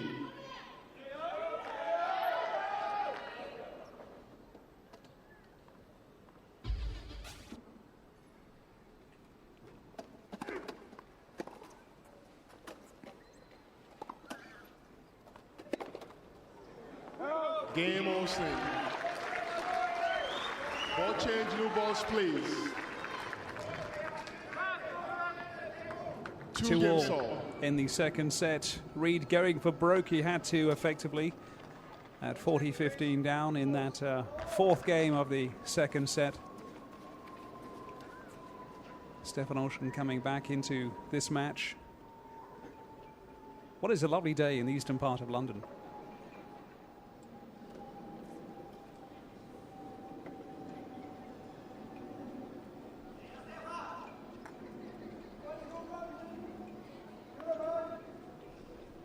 Got a nice mix of a respectful hush. And then, of course, the music of, what have we heard today?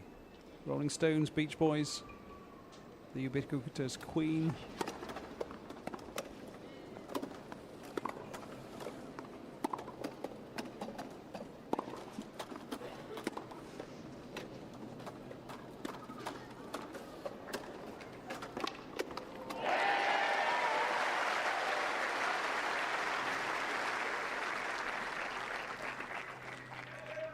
Love.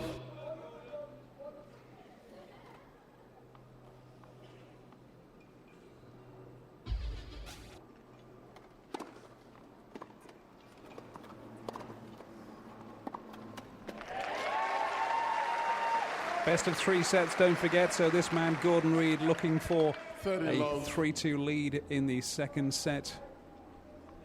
1 set to love up already.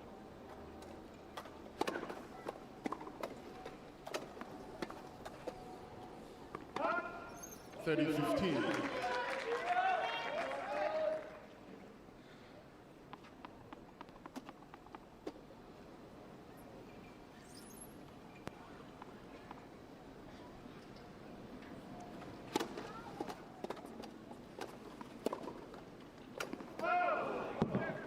All. Just a bit too long for Reed.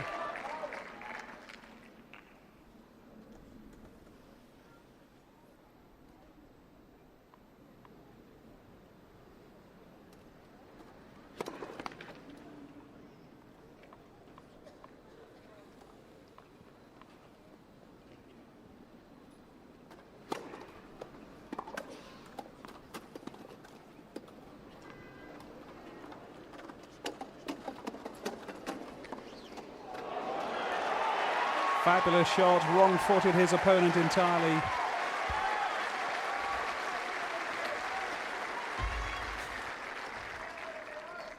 (40-30). Reed really had to motor for that forehand on the far side. Knew Olsen was coming across onto his forehand.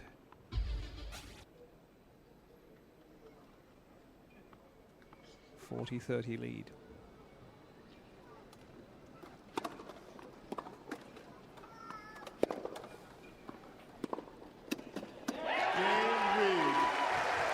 A 3-2 lead in the second set for the British player.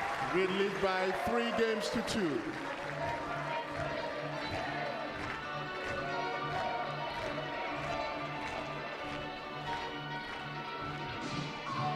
Tennis at these games, of course, coming from the Eton Manor courts at the Olympic Park in London, not from Wimbledon, as you may have seen during the Olympics. It's a brand new venue. There was an old Eton Manor sports club here that was a fixture in this area in the 1900s. But this facility has 9 courts, 4 practice courts. Quite a superb venue, as indeed they all are, for this wheelchair tennis. It's Gordon Reed against Stefan Olsen. It's the men's singles third round. And if you're just joining us, I can tell you that it's the home player, Gordon Reid, who went ahead, taking the first set by 7 games to 5, 3-2 up in the second, against the man who hails from the land of Bjorn Borg and Mats Wilander and Stefan Edberg. Far more tennis pedigree, I think, in Sweden than in Scotland, dare I say that? Notwithstanding the current success of Andy Murray.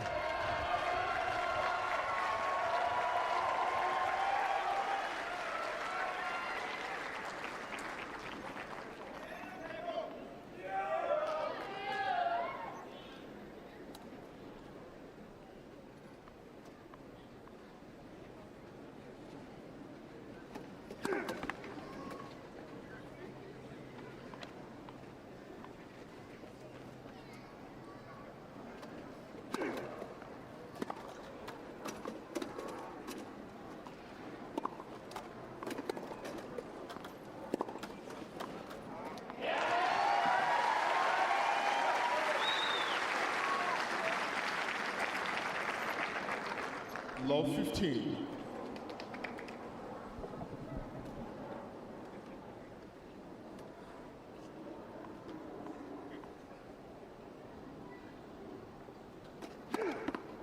Let's proceed.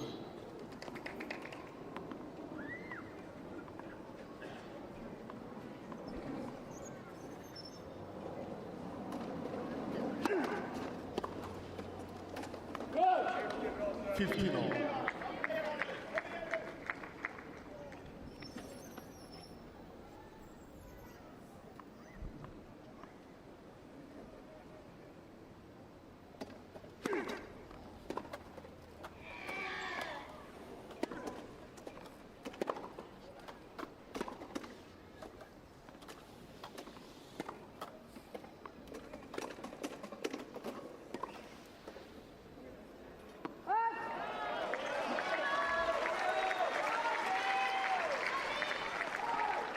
$30-15.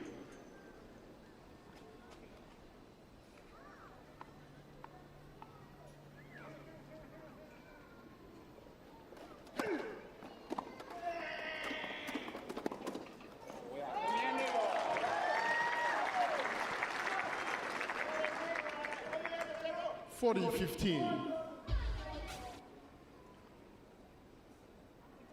Lovely whipped forehand there from Olsen. Almost squash-like in the wrist action.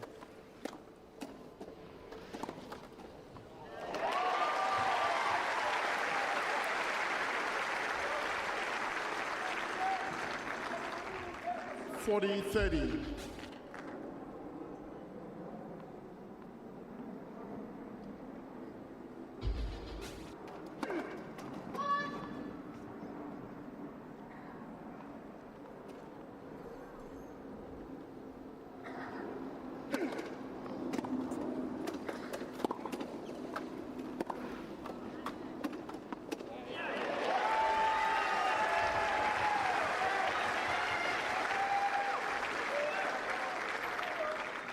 Deuce. Beautifully judged, just inside the line from Reid.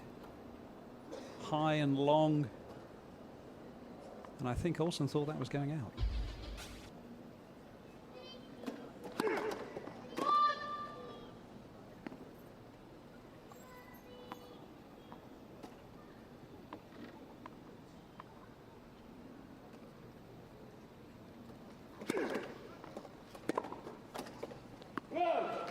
Advantage Olsen.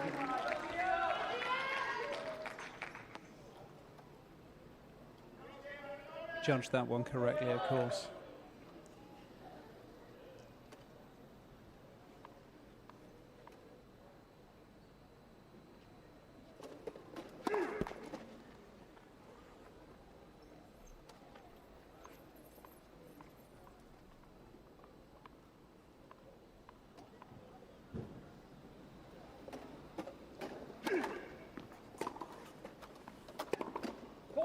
Game Olsen. Terrific shot by Olsen, takes it back level in this second set. 3 games all.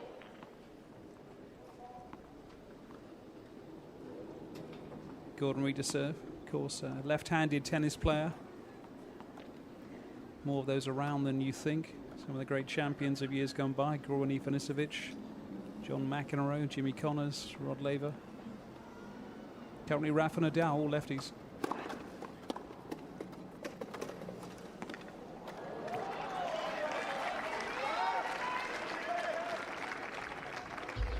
Love 15.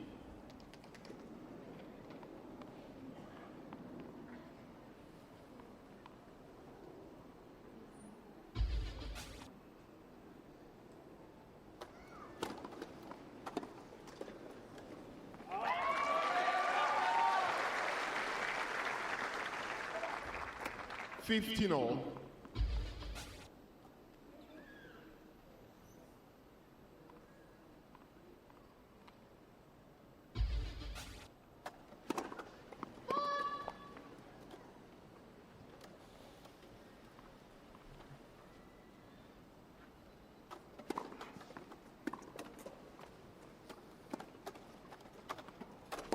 First shot ball is good.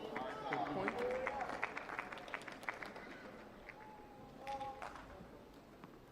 Fifteen all.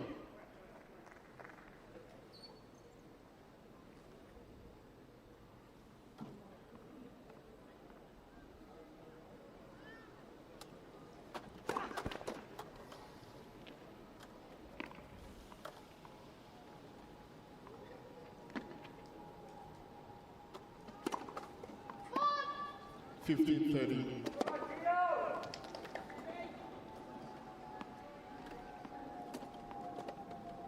Break of serve each for these players in this second set. Reid breaking in the second game, Olsen returning the favour a game later.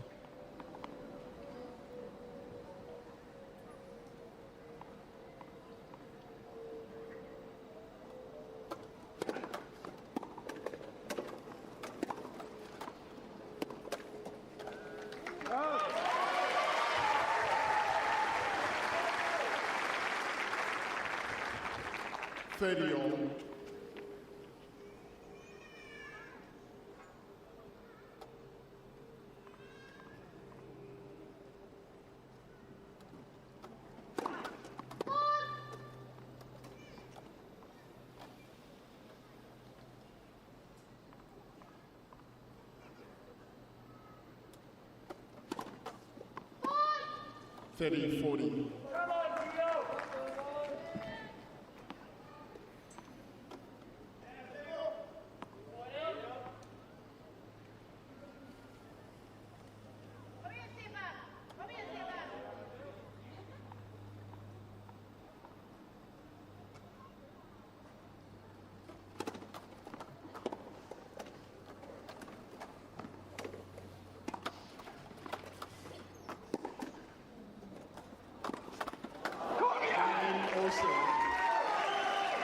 Well, he took a chance, Olsen. He put that ball up into the air, knowing Reid was in the vicinity. You can see how unhappy Reid was with himself in not getting that volley down into the Olsen court and killing that point. But it's a break of serve for Olsen. He takes the advantage in this second set. He's one set to love down already.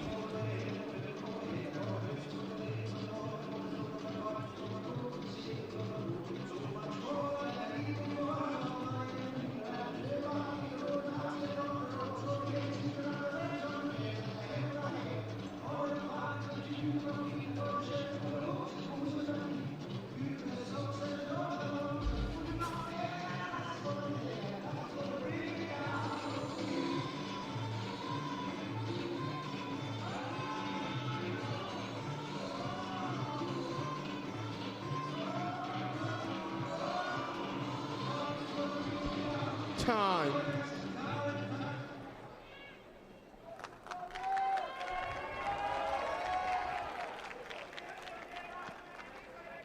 Mixture, I think, of delight and relief there for Stefan Olsen when that ball didn't clear the net from Reid.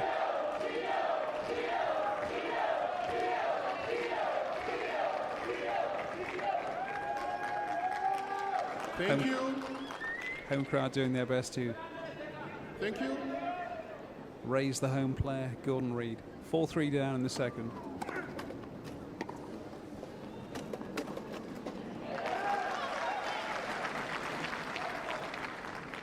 Love 15.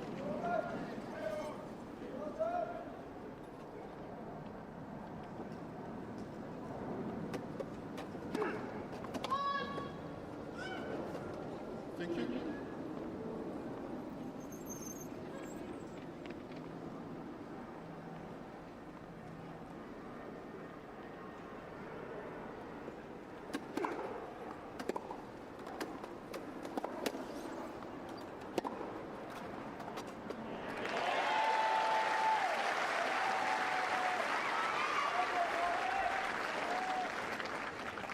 Love 30.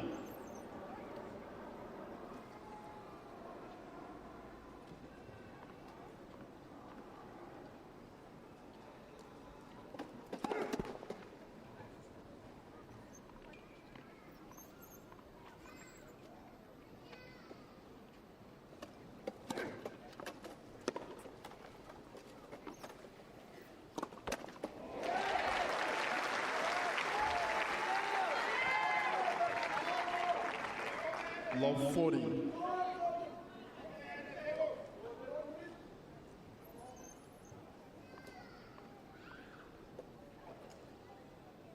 So chance of immediate break back for Gordon Reid, which he duly does.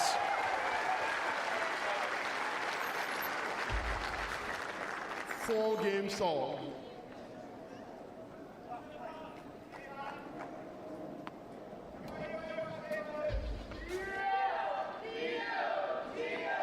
Pretty even encounter between two players who are ranked number 7 and number 9 in the world. Olsen, the higher ranked player.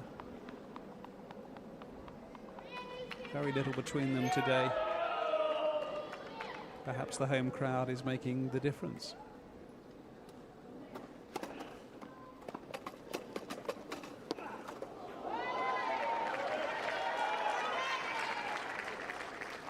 Love 15.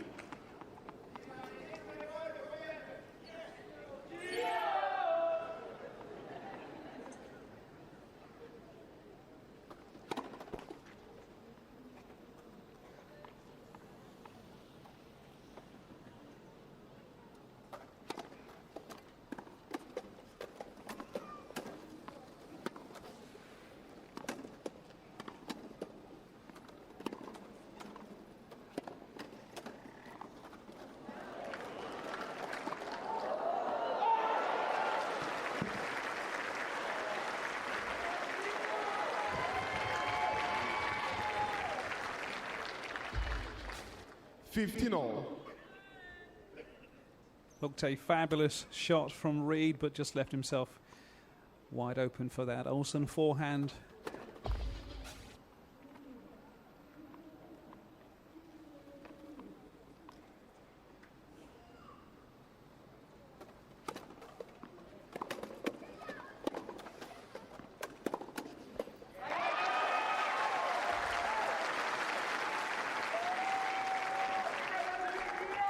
Thirty 15.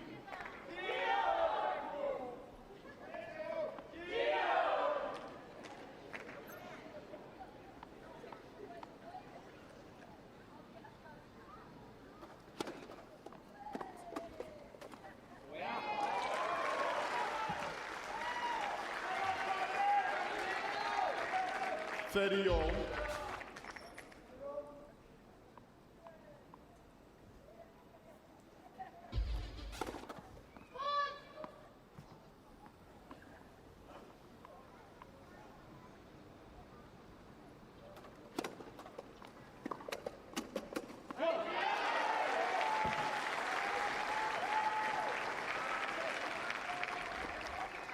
Forty 30.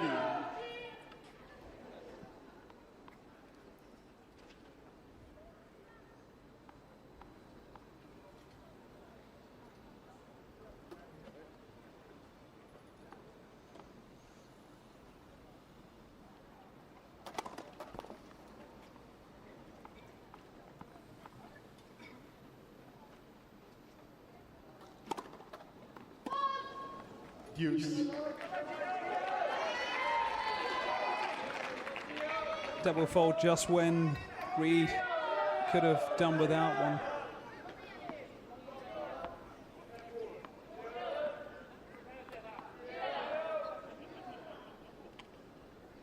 Certainly it was Olsen in the earlier stages of this game who was making more double faults. They're now level pegging.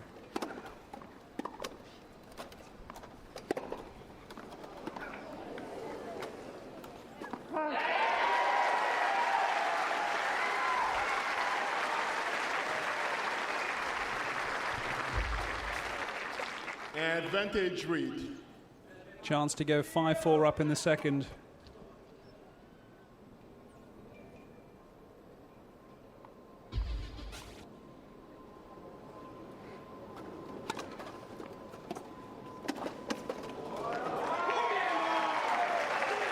Well, you got to say that was magnificent by Olsen.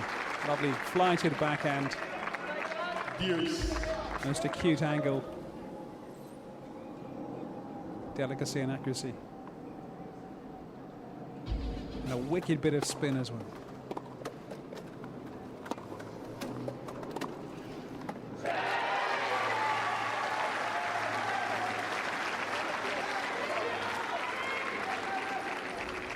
Advantage Reed.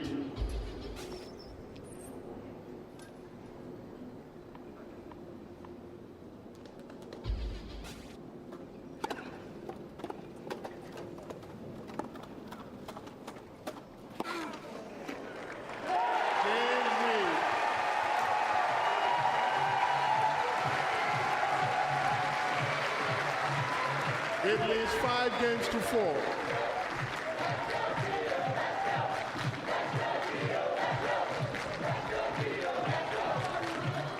So one game away from a place in the quarterfinals is Gordon Reed.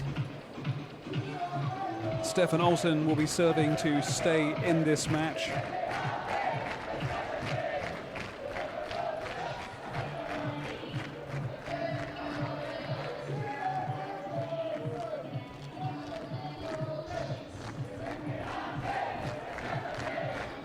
Winner, by the way, of this game plays against the winner of Michael Schaefer's, the Dutch player, and Frederic Caetano of France. Schaefer's is the world number 2.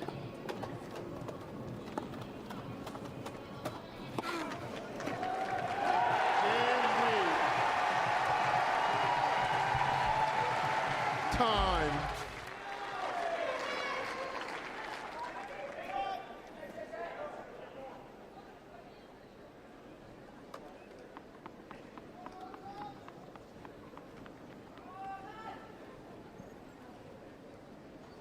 Olsen to serve, but Reed has broken him twice already.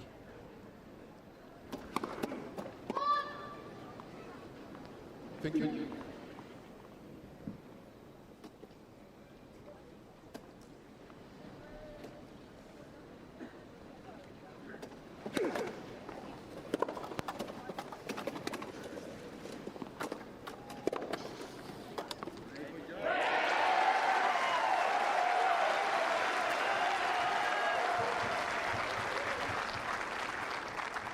Love 15.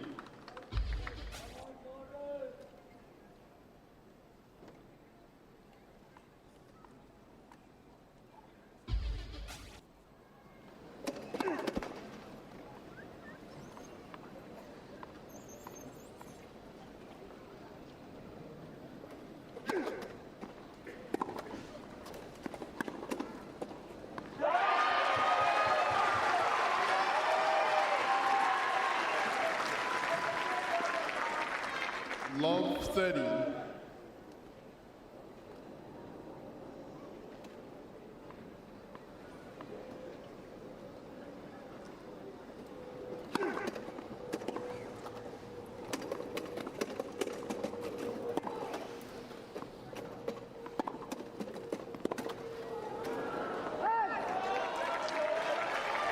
Couple of lovely whip shots from Olsen. 15-30. Pressure on his serve.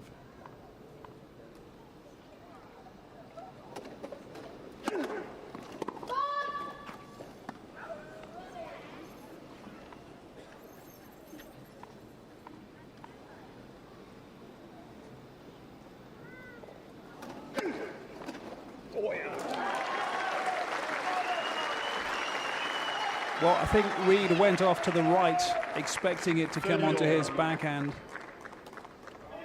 Olsen anticipated that, put it left. Third ace of the game so far for the Swedish player.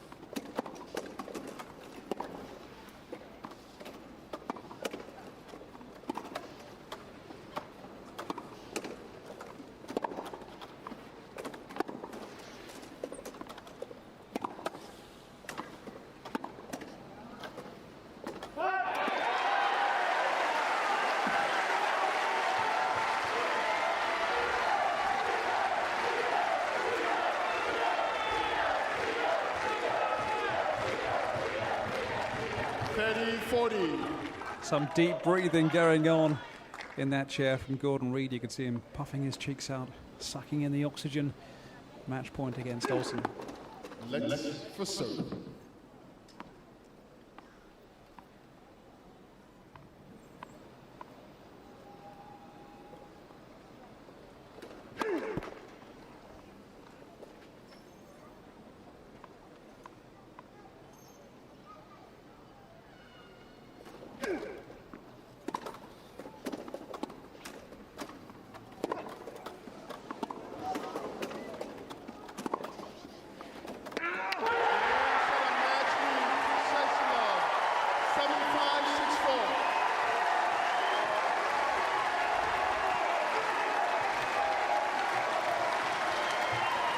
Well, the home crowd love it.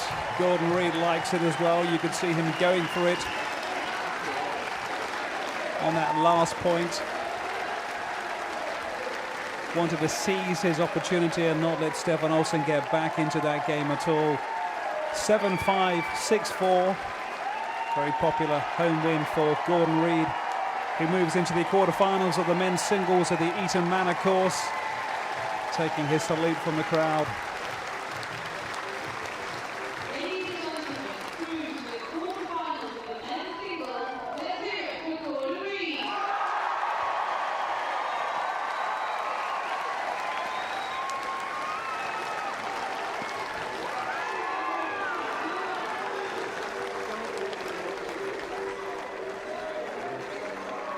Tennis-loving crowd here at the Olympic Park for the Paralympics. You're not allowed to make much noise at Wimbledon, even if you get a ticket. Very different here, but those are the stats that show that Gordon Reid, certainly on the first serve, had a 68% advantage over Stefan Olsen. 1 hour, 21 minutes. 7-5, 6-4. The British player going into the quarterfinals, and as mentioned, he's going to face the winner of the game between Michael Schaefers of Holland and Frédéric Caetano of France. Schaefers, the world number 2.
Well done, mate. Fantastic. Amazing. Well done, man. You're a star. Great, man. Awesome.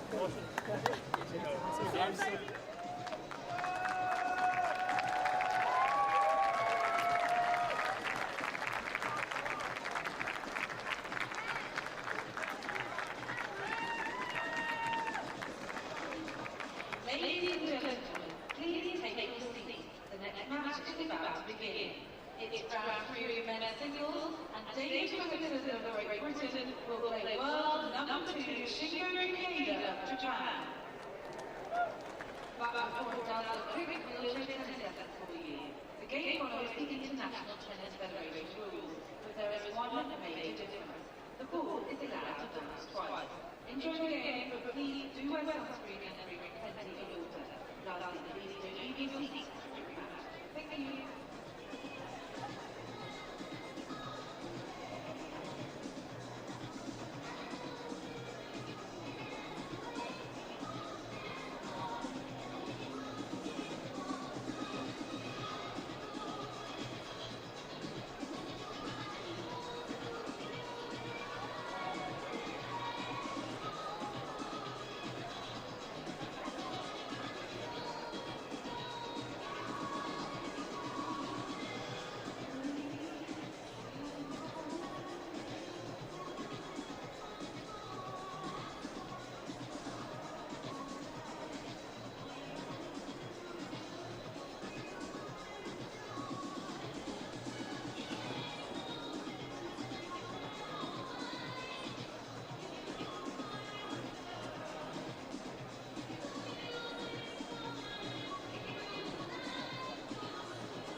Ladies and gentlemen, please put your hands together for our boys and girls. Please have your volunteers in the control of the game program and in cooperation with local schools and other districts as well. If you're lucky, you'll catch one of the tennis balls over back throughout to you.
Great Britain, David Phillipson.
minutes.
Two minutes.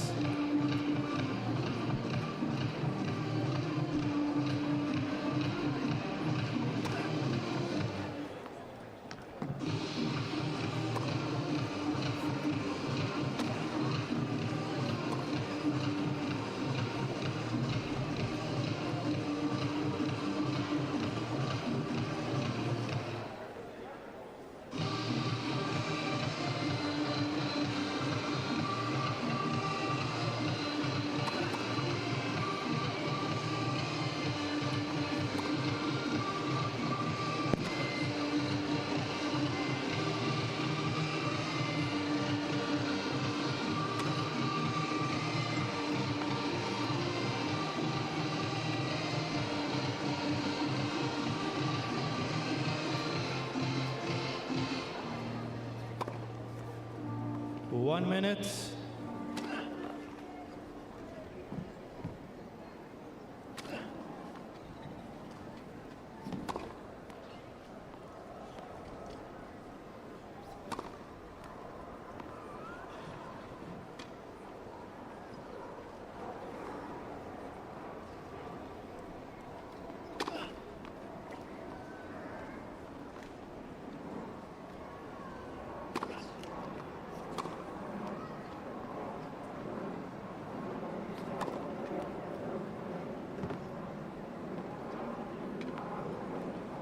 Ladies and gentlemen, this third round match will be best of 3 tiebreak sets. Philipson won the toss, elected to receive.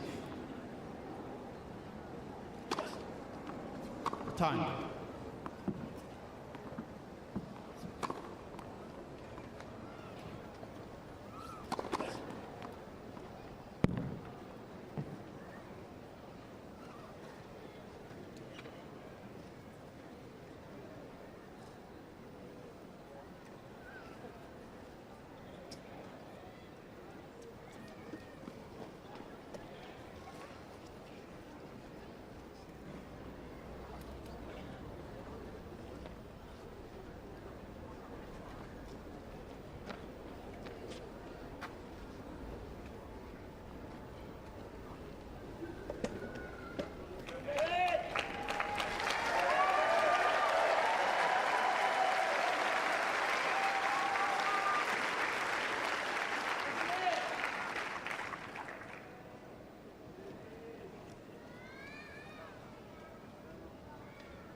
Ready for play? First set, Kunieda to serve.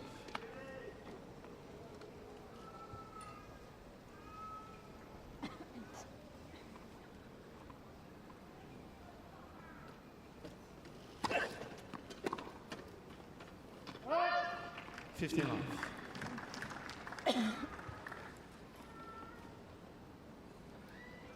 Very warm welcome if you're just joining us. Coverage of the men's singles wheelchair tennis at the Eton Manor courts on the Olympic Park at the London 2012 Paralympic Games. You're seeing Dave Phillipson, the home player, at the far end of the court against Shinja Kunida of Japan. 30 love. Quite a task ahead for Phillipson of Great Britain against one of the great players of world tennis at the moment. It's easier to list what Kunida hasn't actually won as opposed to what he's won. 12-time Grand Slam champion, gold medalist 4 years ago in Beijing as well. Net for service.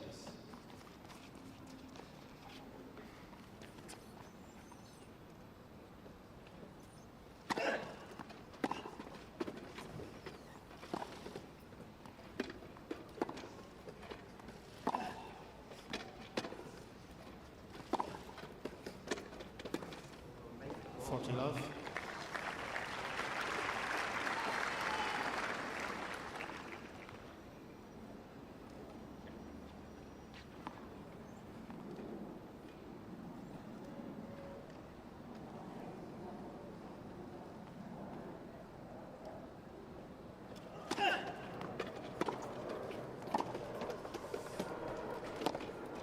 Game. Kunida.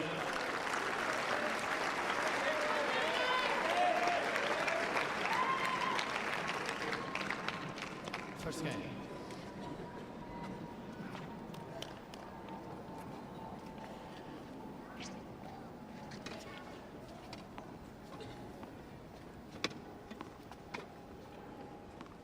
So successful first service game for Kunida. And what is a very nice day in the eastern part of London, up to 23 degrees today. Had a lot of sunlight all day. Sun slightly dipping behind the clouds now, but still a fine day for tennis. Phillipson of Great Britain serving.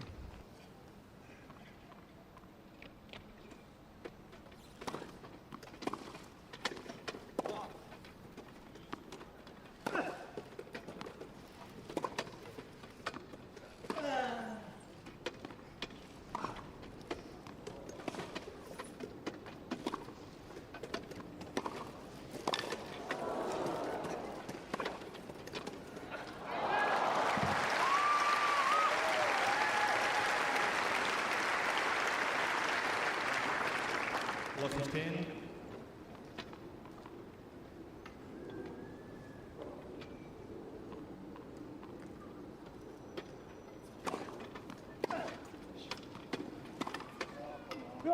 Love 13.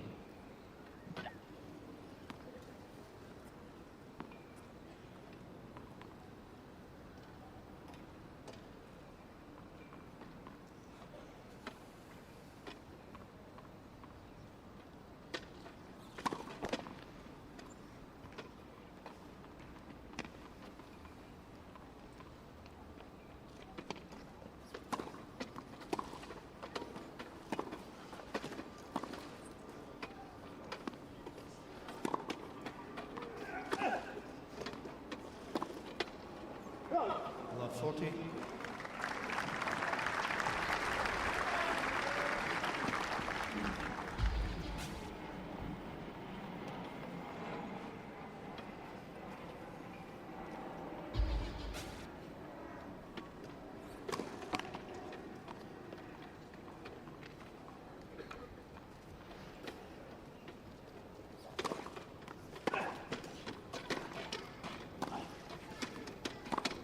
Game. Kunida.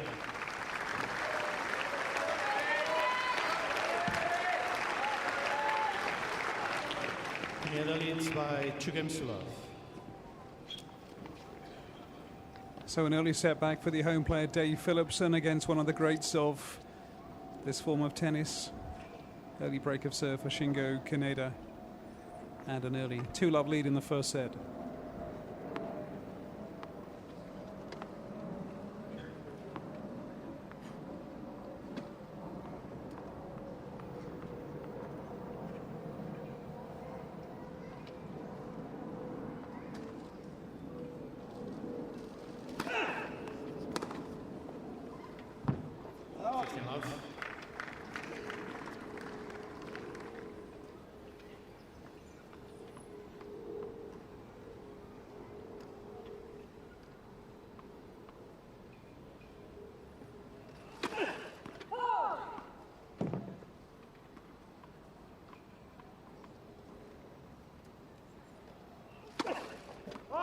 15-all.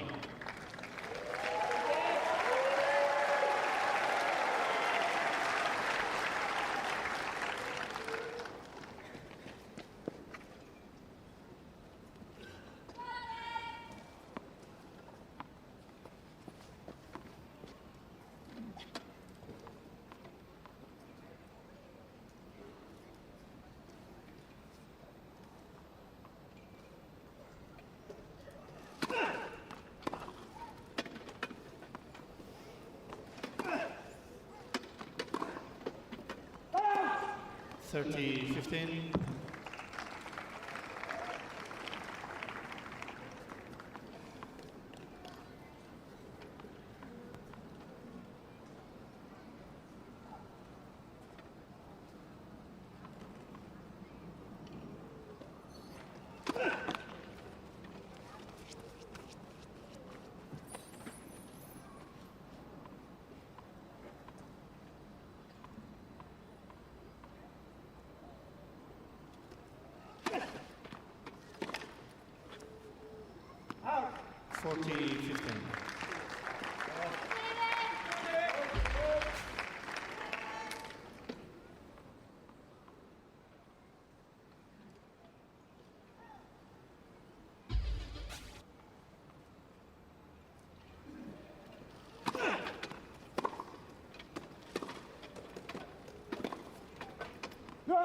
Game, Kunieda.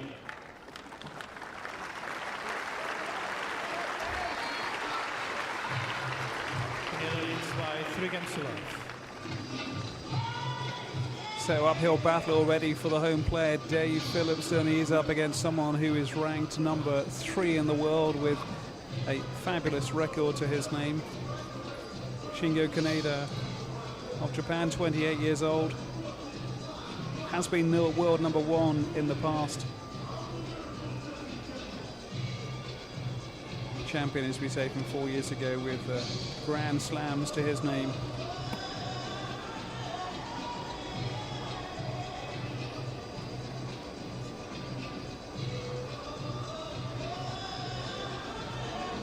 Philipson putting out Joel Dembe of Canada in the first round.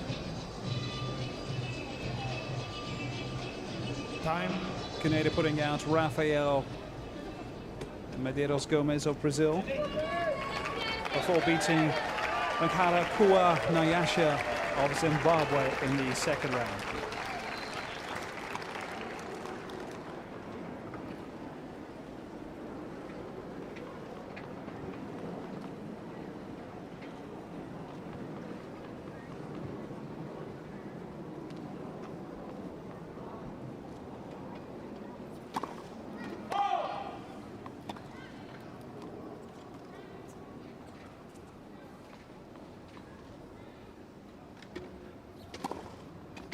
Faults, love 15.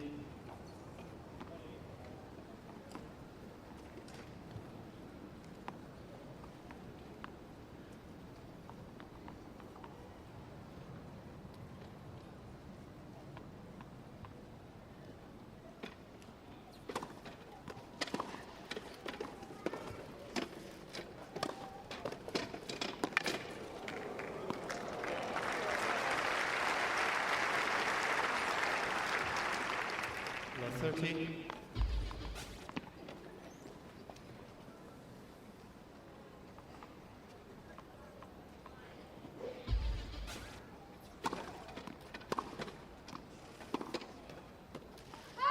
Love 14.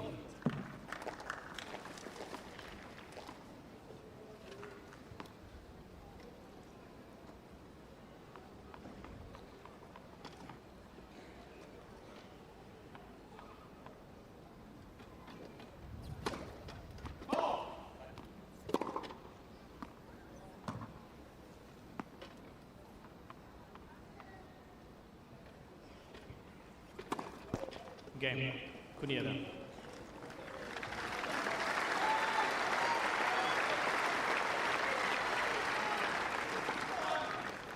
Kunieda leads by 4 games to love. Twice he's broken Dave Philipson's serve. Emphatic 4-love lead. Home crowd doing their best to raised the home player.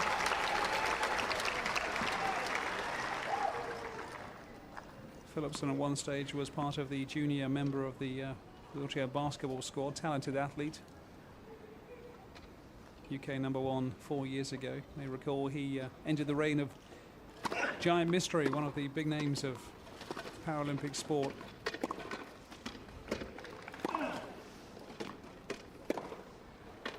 How many times? 15 love.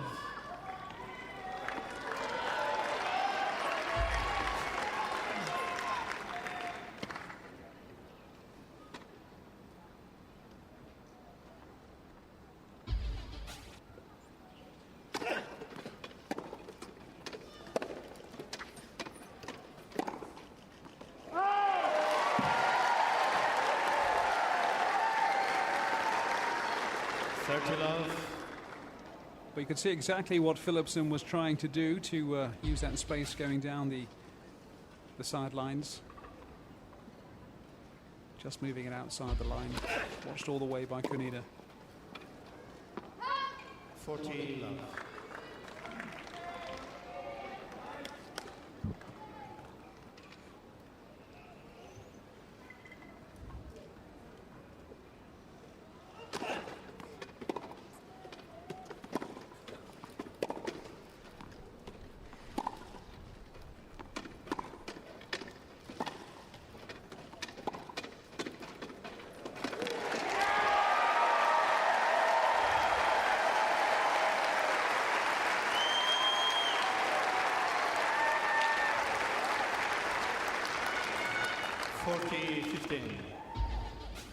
Philipson using the pace of some of those shots from Kunida to whip that backhand cross court low and hard.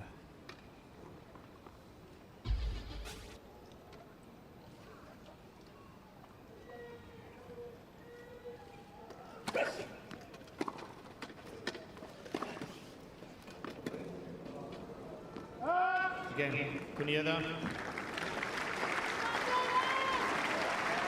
Kunida leads by 5 games to love.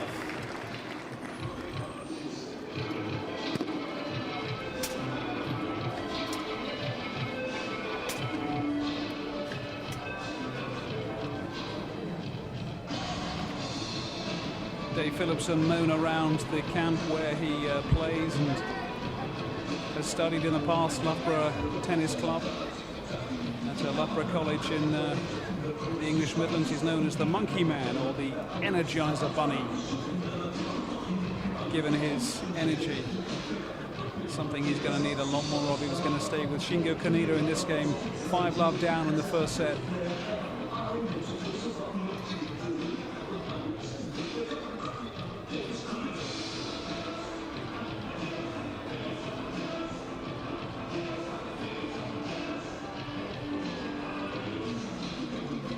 Time.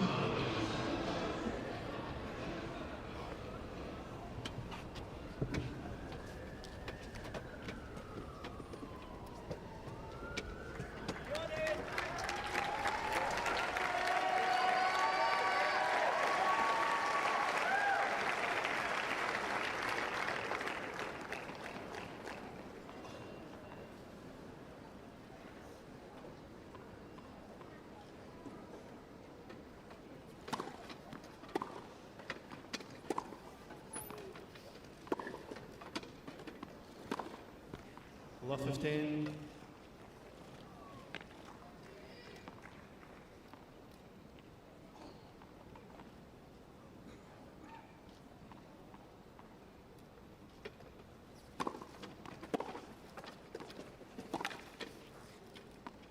Love 13.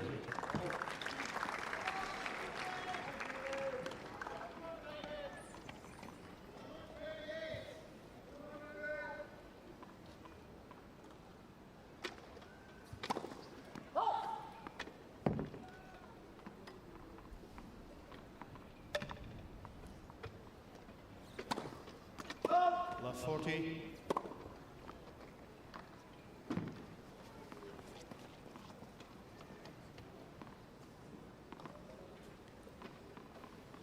Well, when you're up against a player like Kunida and you're somewhat struggling in the first set where you don't need a double faults. Something Philipson knows only too well.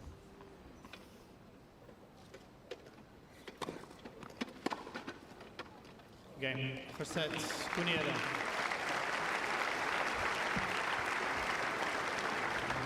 By 6 games to love.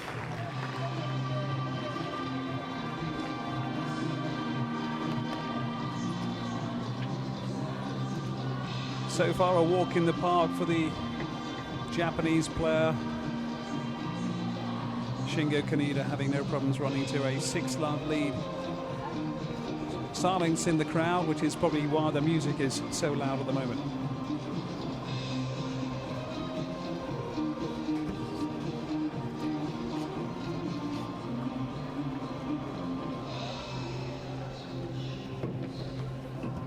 Shingo Kaneda heading for a win unless Philipson can pull something out of the bag in the second set.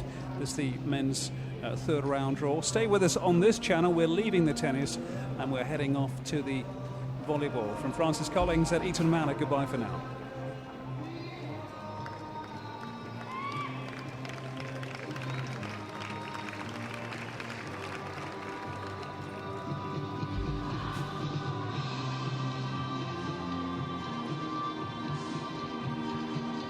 Time.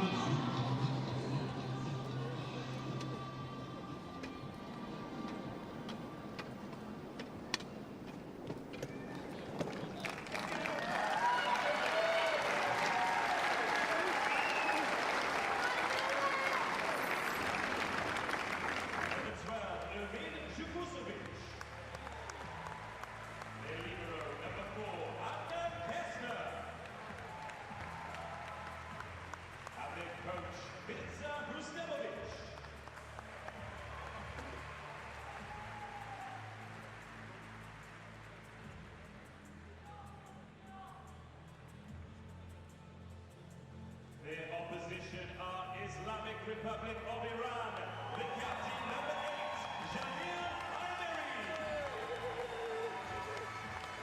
Number 3, Reza Hidayesh.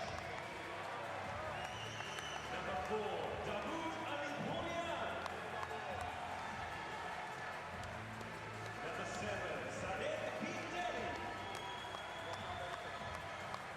Number 9, Saeed Sayed Ibrahim Baladezai. Number 10, Aisa Zilahi. And the libero, number 11, Ramazan Salehi Hajikolai. They are coached by Hadi Reza Garkani.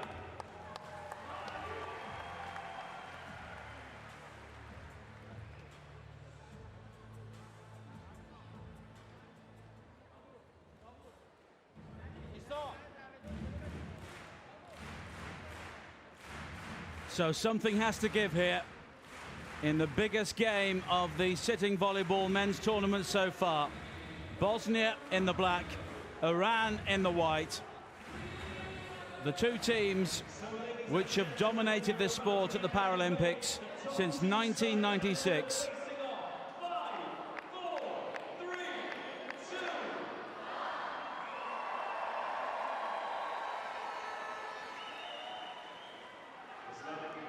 Neither side has dropped a set yet at the tournament. Of course, that will change here today as Bosnia win the first point against the serve.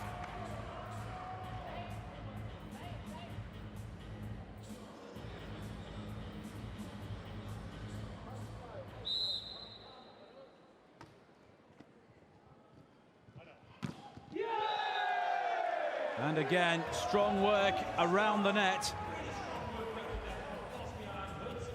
Safet Alabasic there with the block.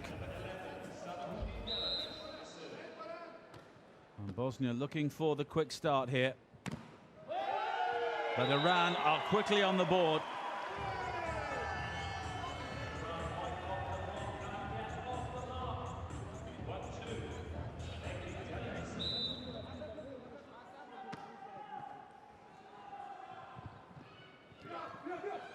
Many people already believe this is a dress rehearsal for the gold medal game.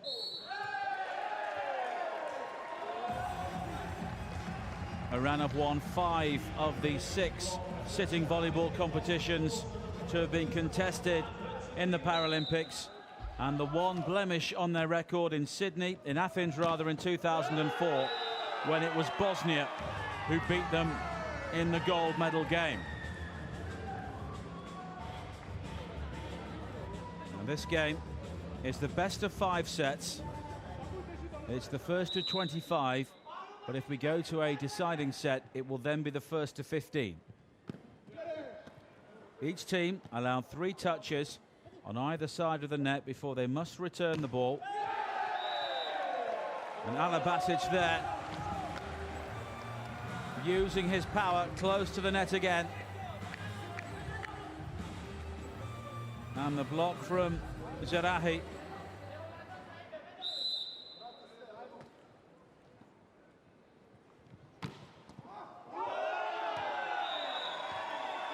But Iran are quickly back in the game. It's a very fast-moving sport, this.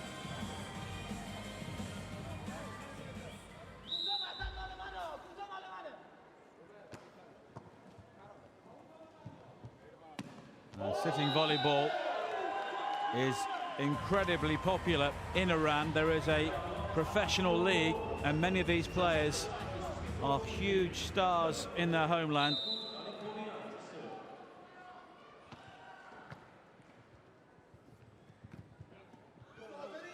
And the player there in the different coloured shirt is known as the libero, wearing number 11 there.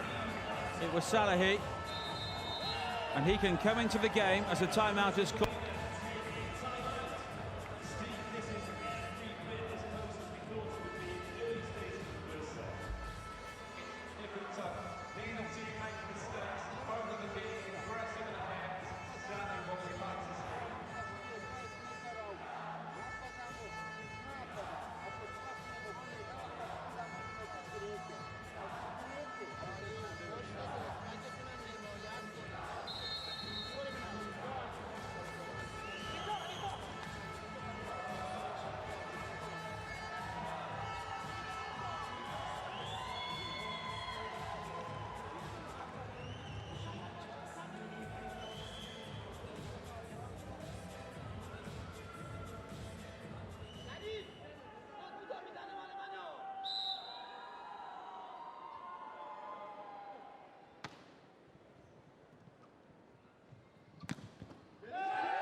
So 6 points all in this opening set, and it promises to be as tight as many people have been anticipating.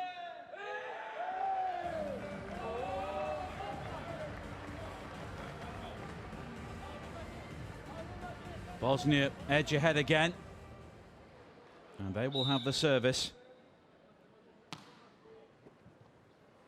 Silver medalists at both the Paralympics and the World Championships over the last 4 years.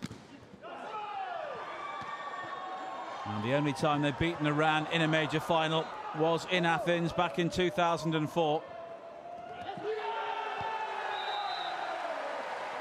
And that was nicely done, close to the net there by Dalasic. And they will head to the sidelines again.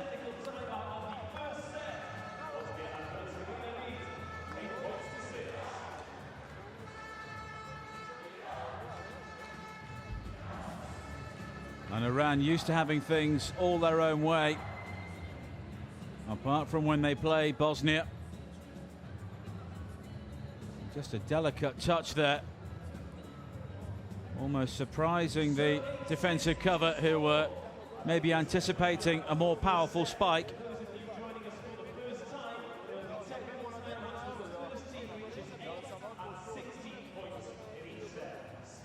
reminder, you can watch us during the games at paralympic.org, and you can also like the Paralympic Movement on Facebook at facebook.com/Paralympic Games, or follow us on Twitter at Paralympic.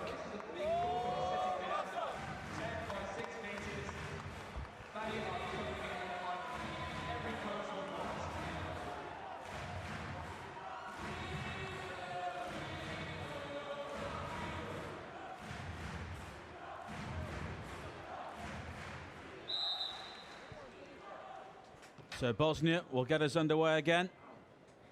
And that's a great recovery by Alabasic at the back of the court. And a spike as well, rewarding that fine play from Duran.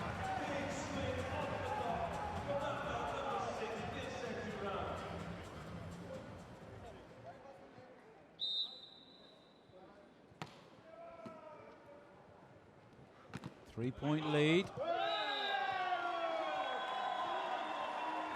But Iran quick to reduce that. Zarahi again.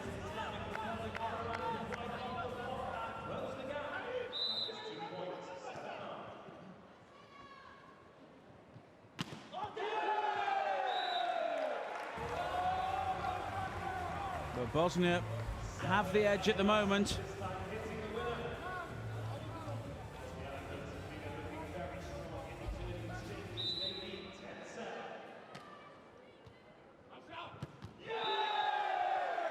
And it's a 4-point lead now.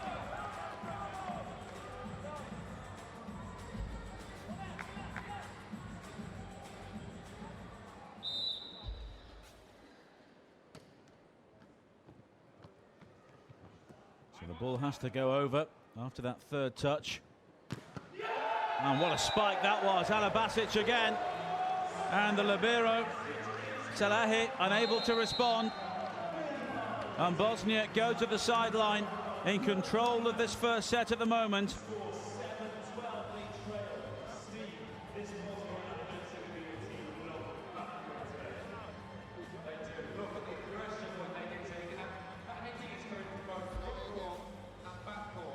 What I mean by that is the three players at the net in front of the white line are allowed to tap the ball over the net. Medic with the setup and the spike, bypassing the libero from Duran.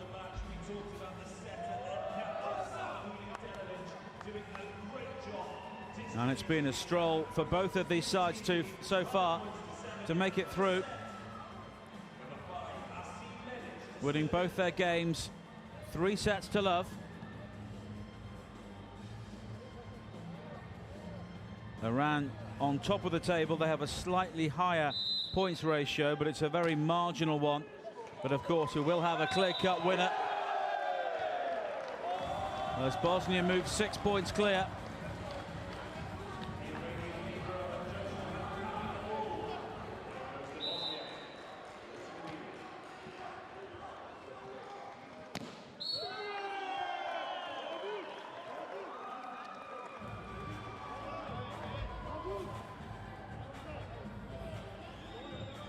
Powerful spike there, going out via the Bosnian player. So Iran just doing their best to stay in touch at the moment, but what a fine block that was. Alaporian.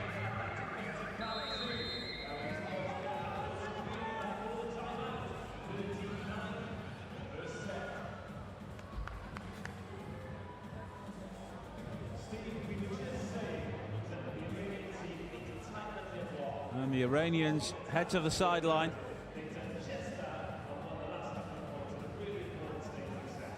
In slightly better heart now than they were previously.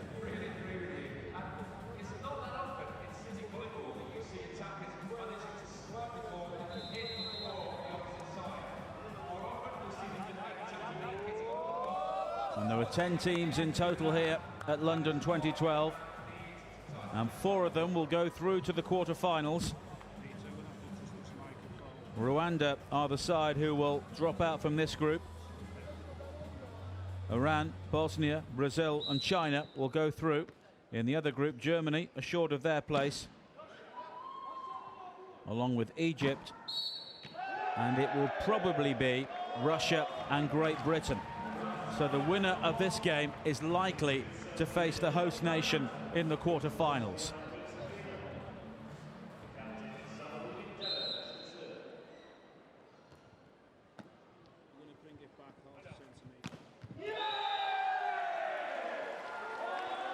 Fine play close to the net again from Jusovic.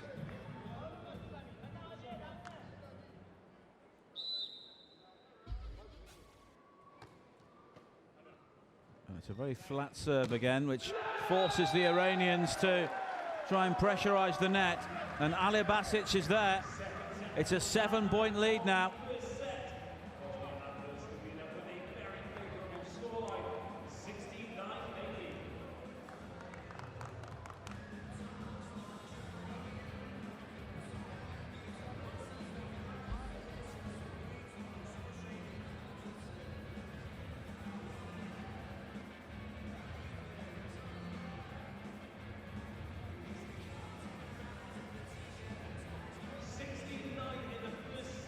And some important psychological points could be scored here. The winner of this game will go through as the group winner. Both would anticipate meeting each other in the gold medal game eventually, which is why victory could be so important here today.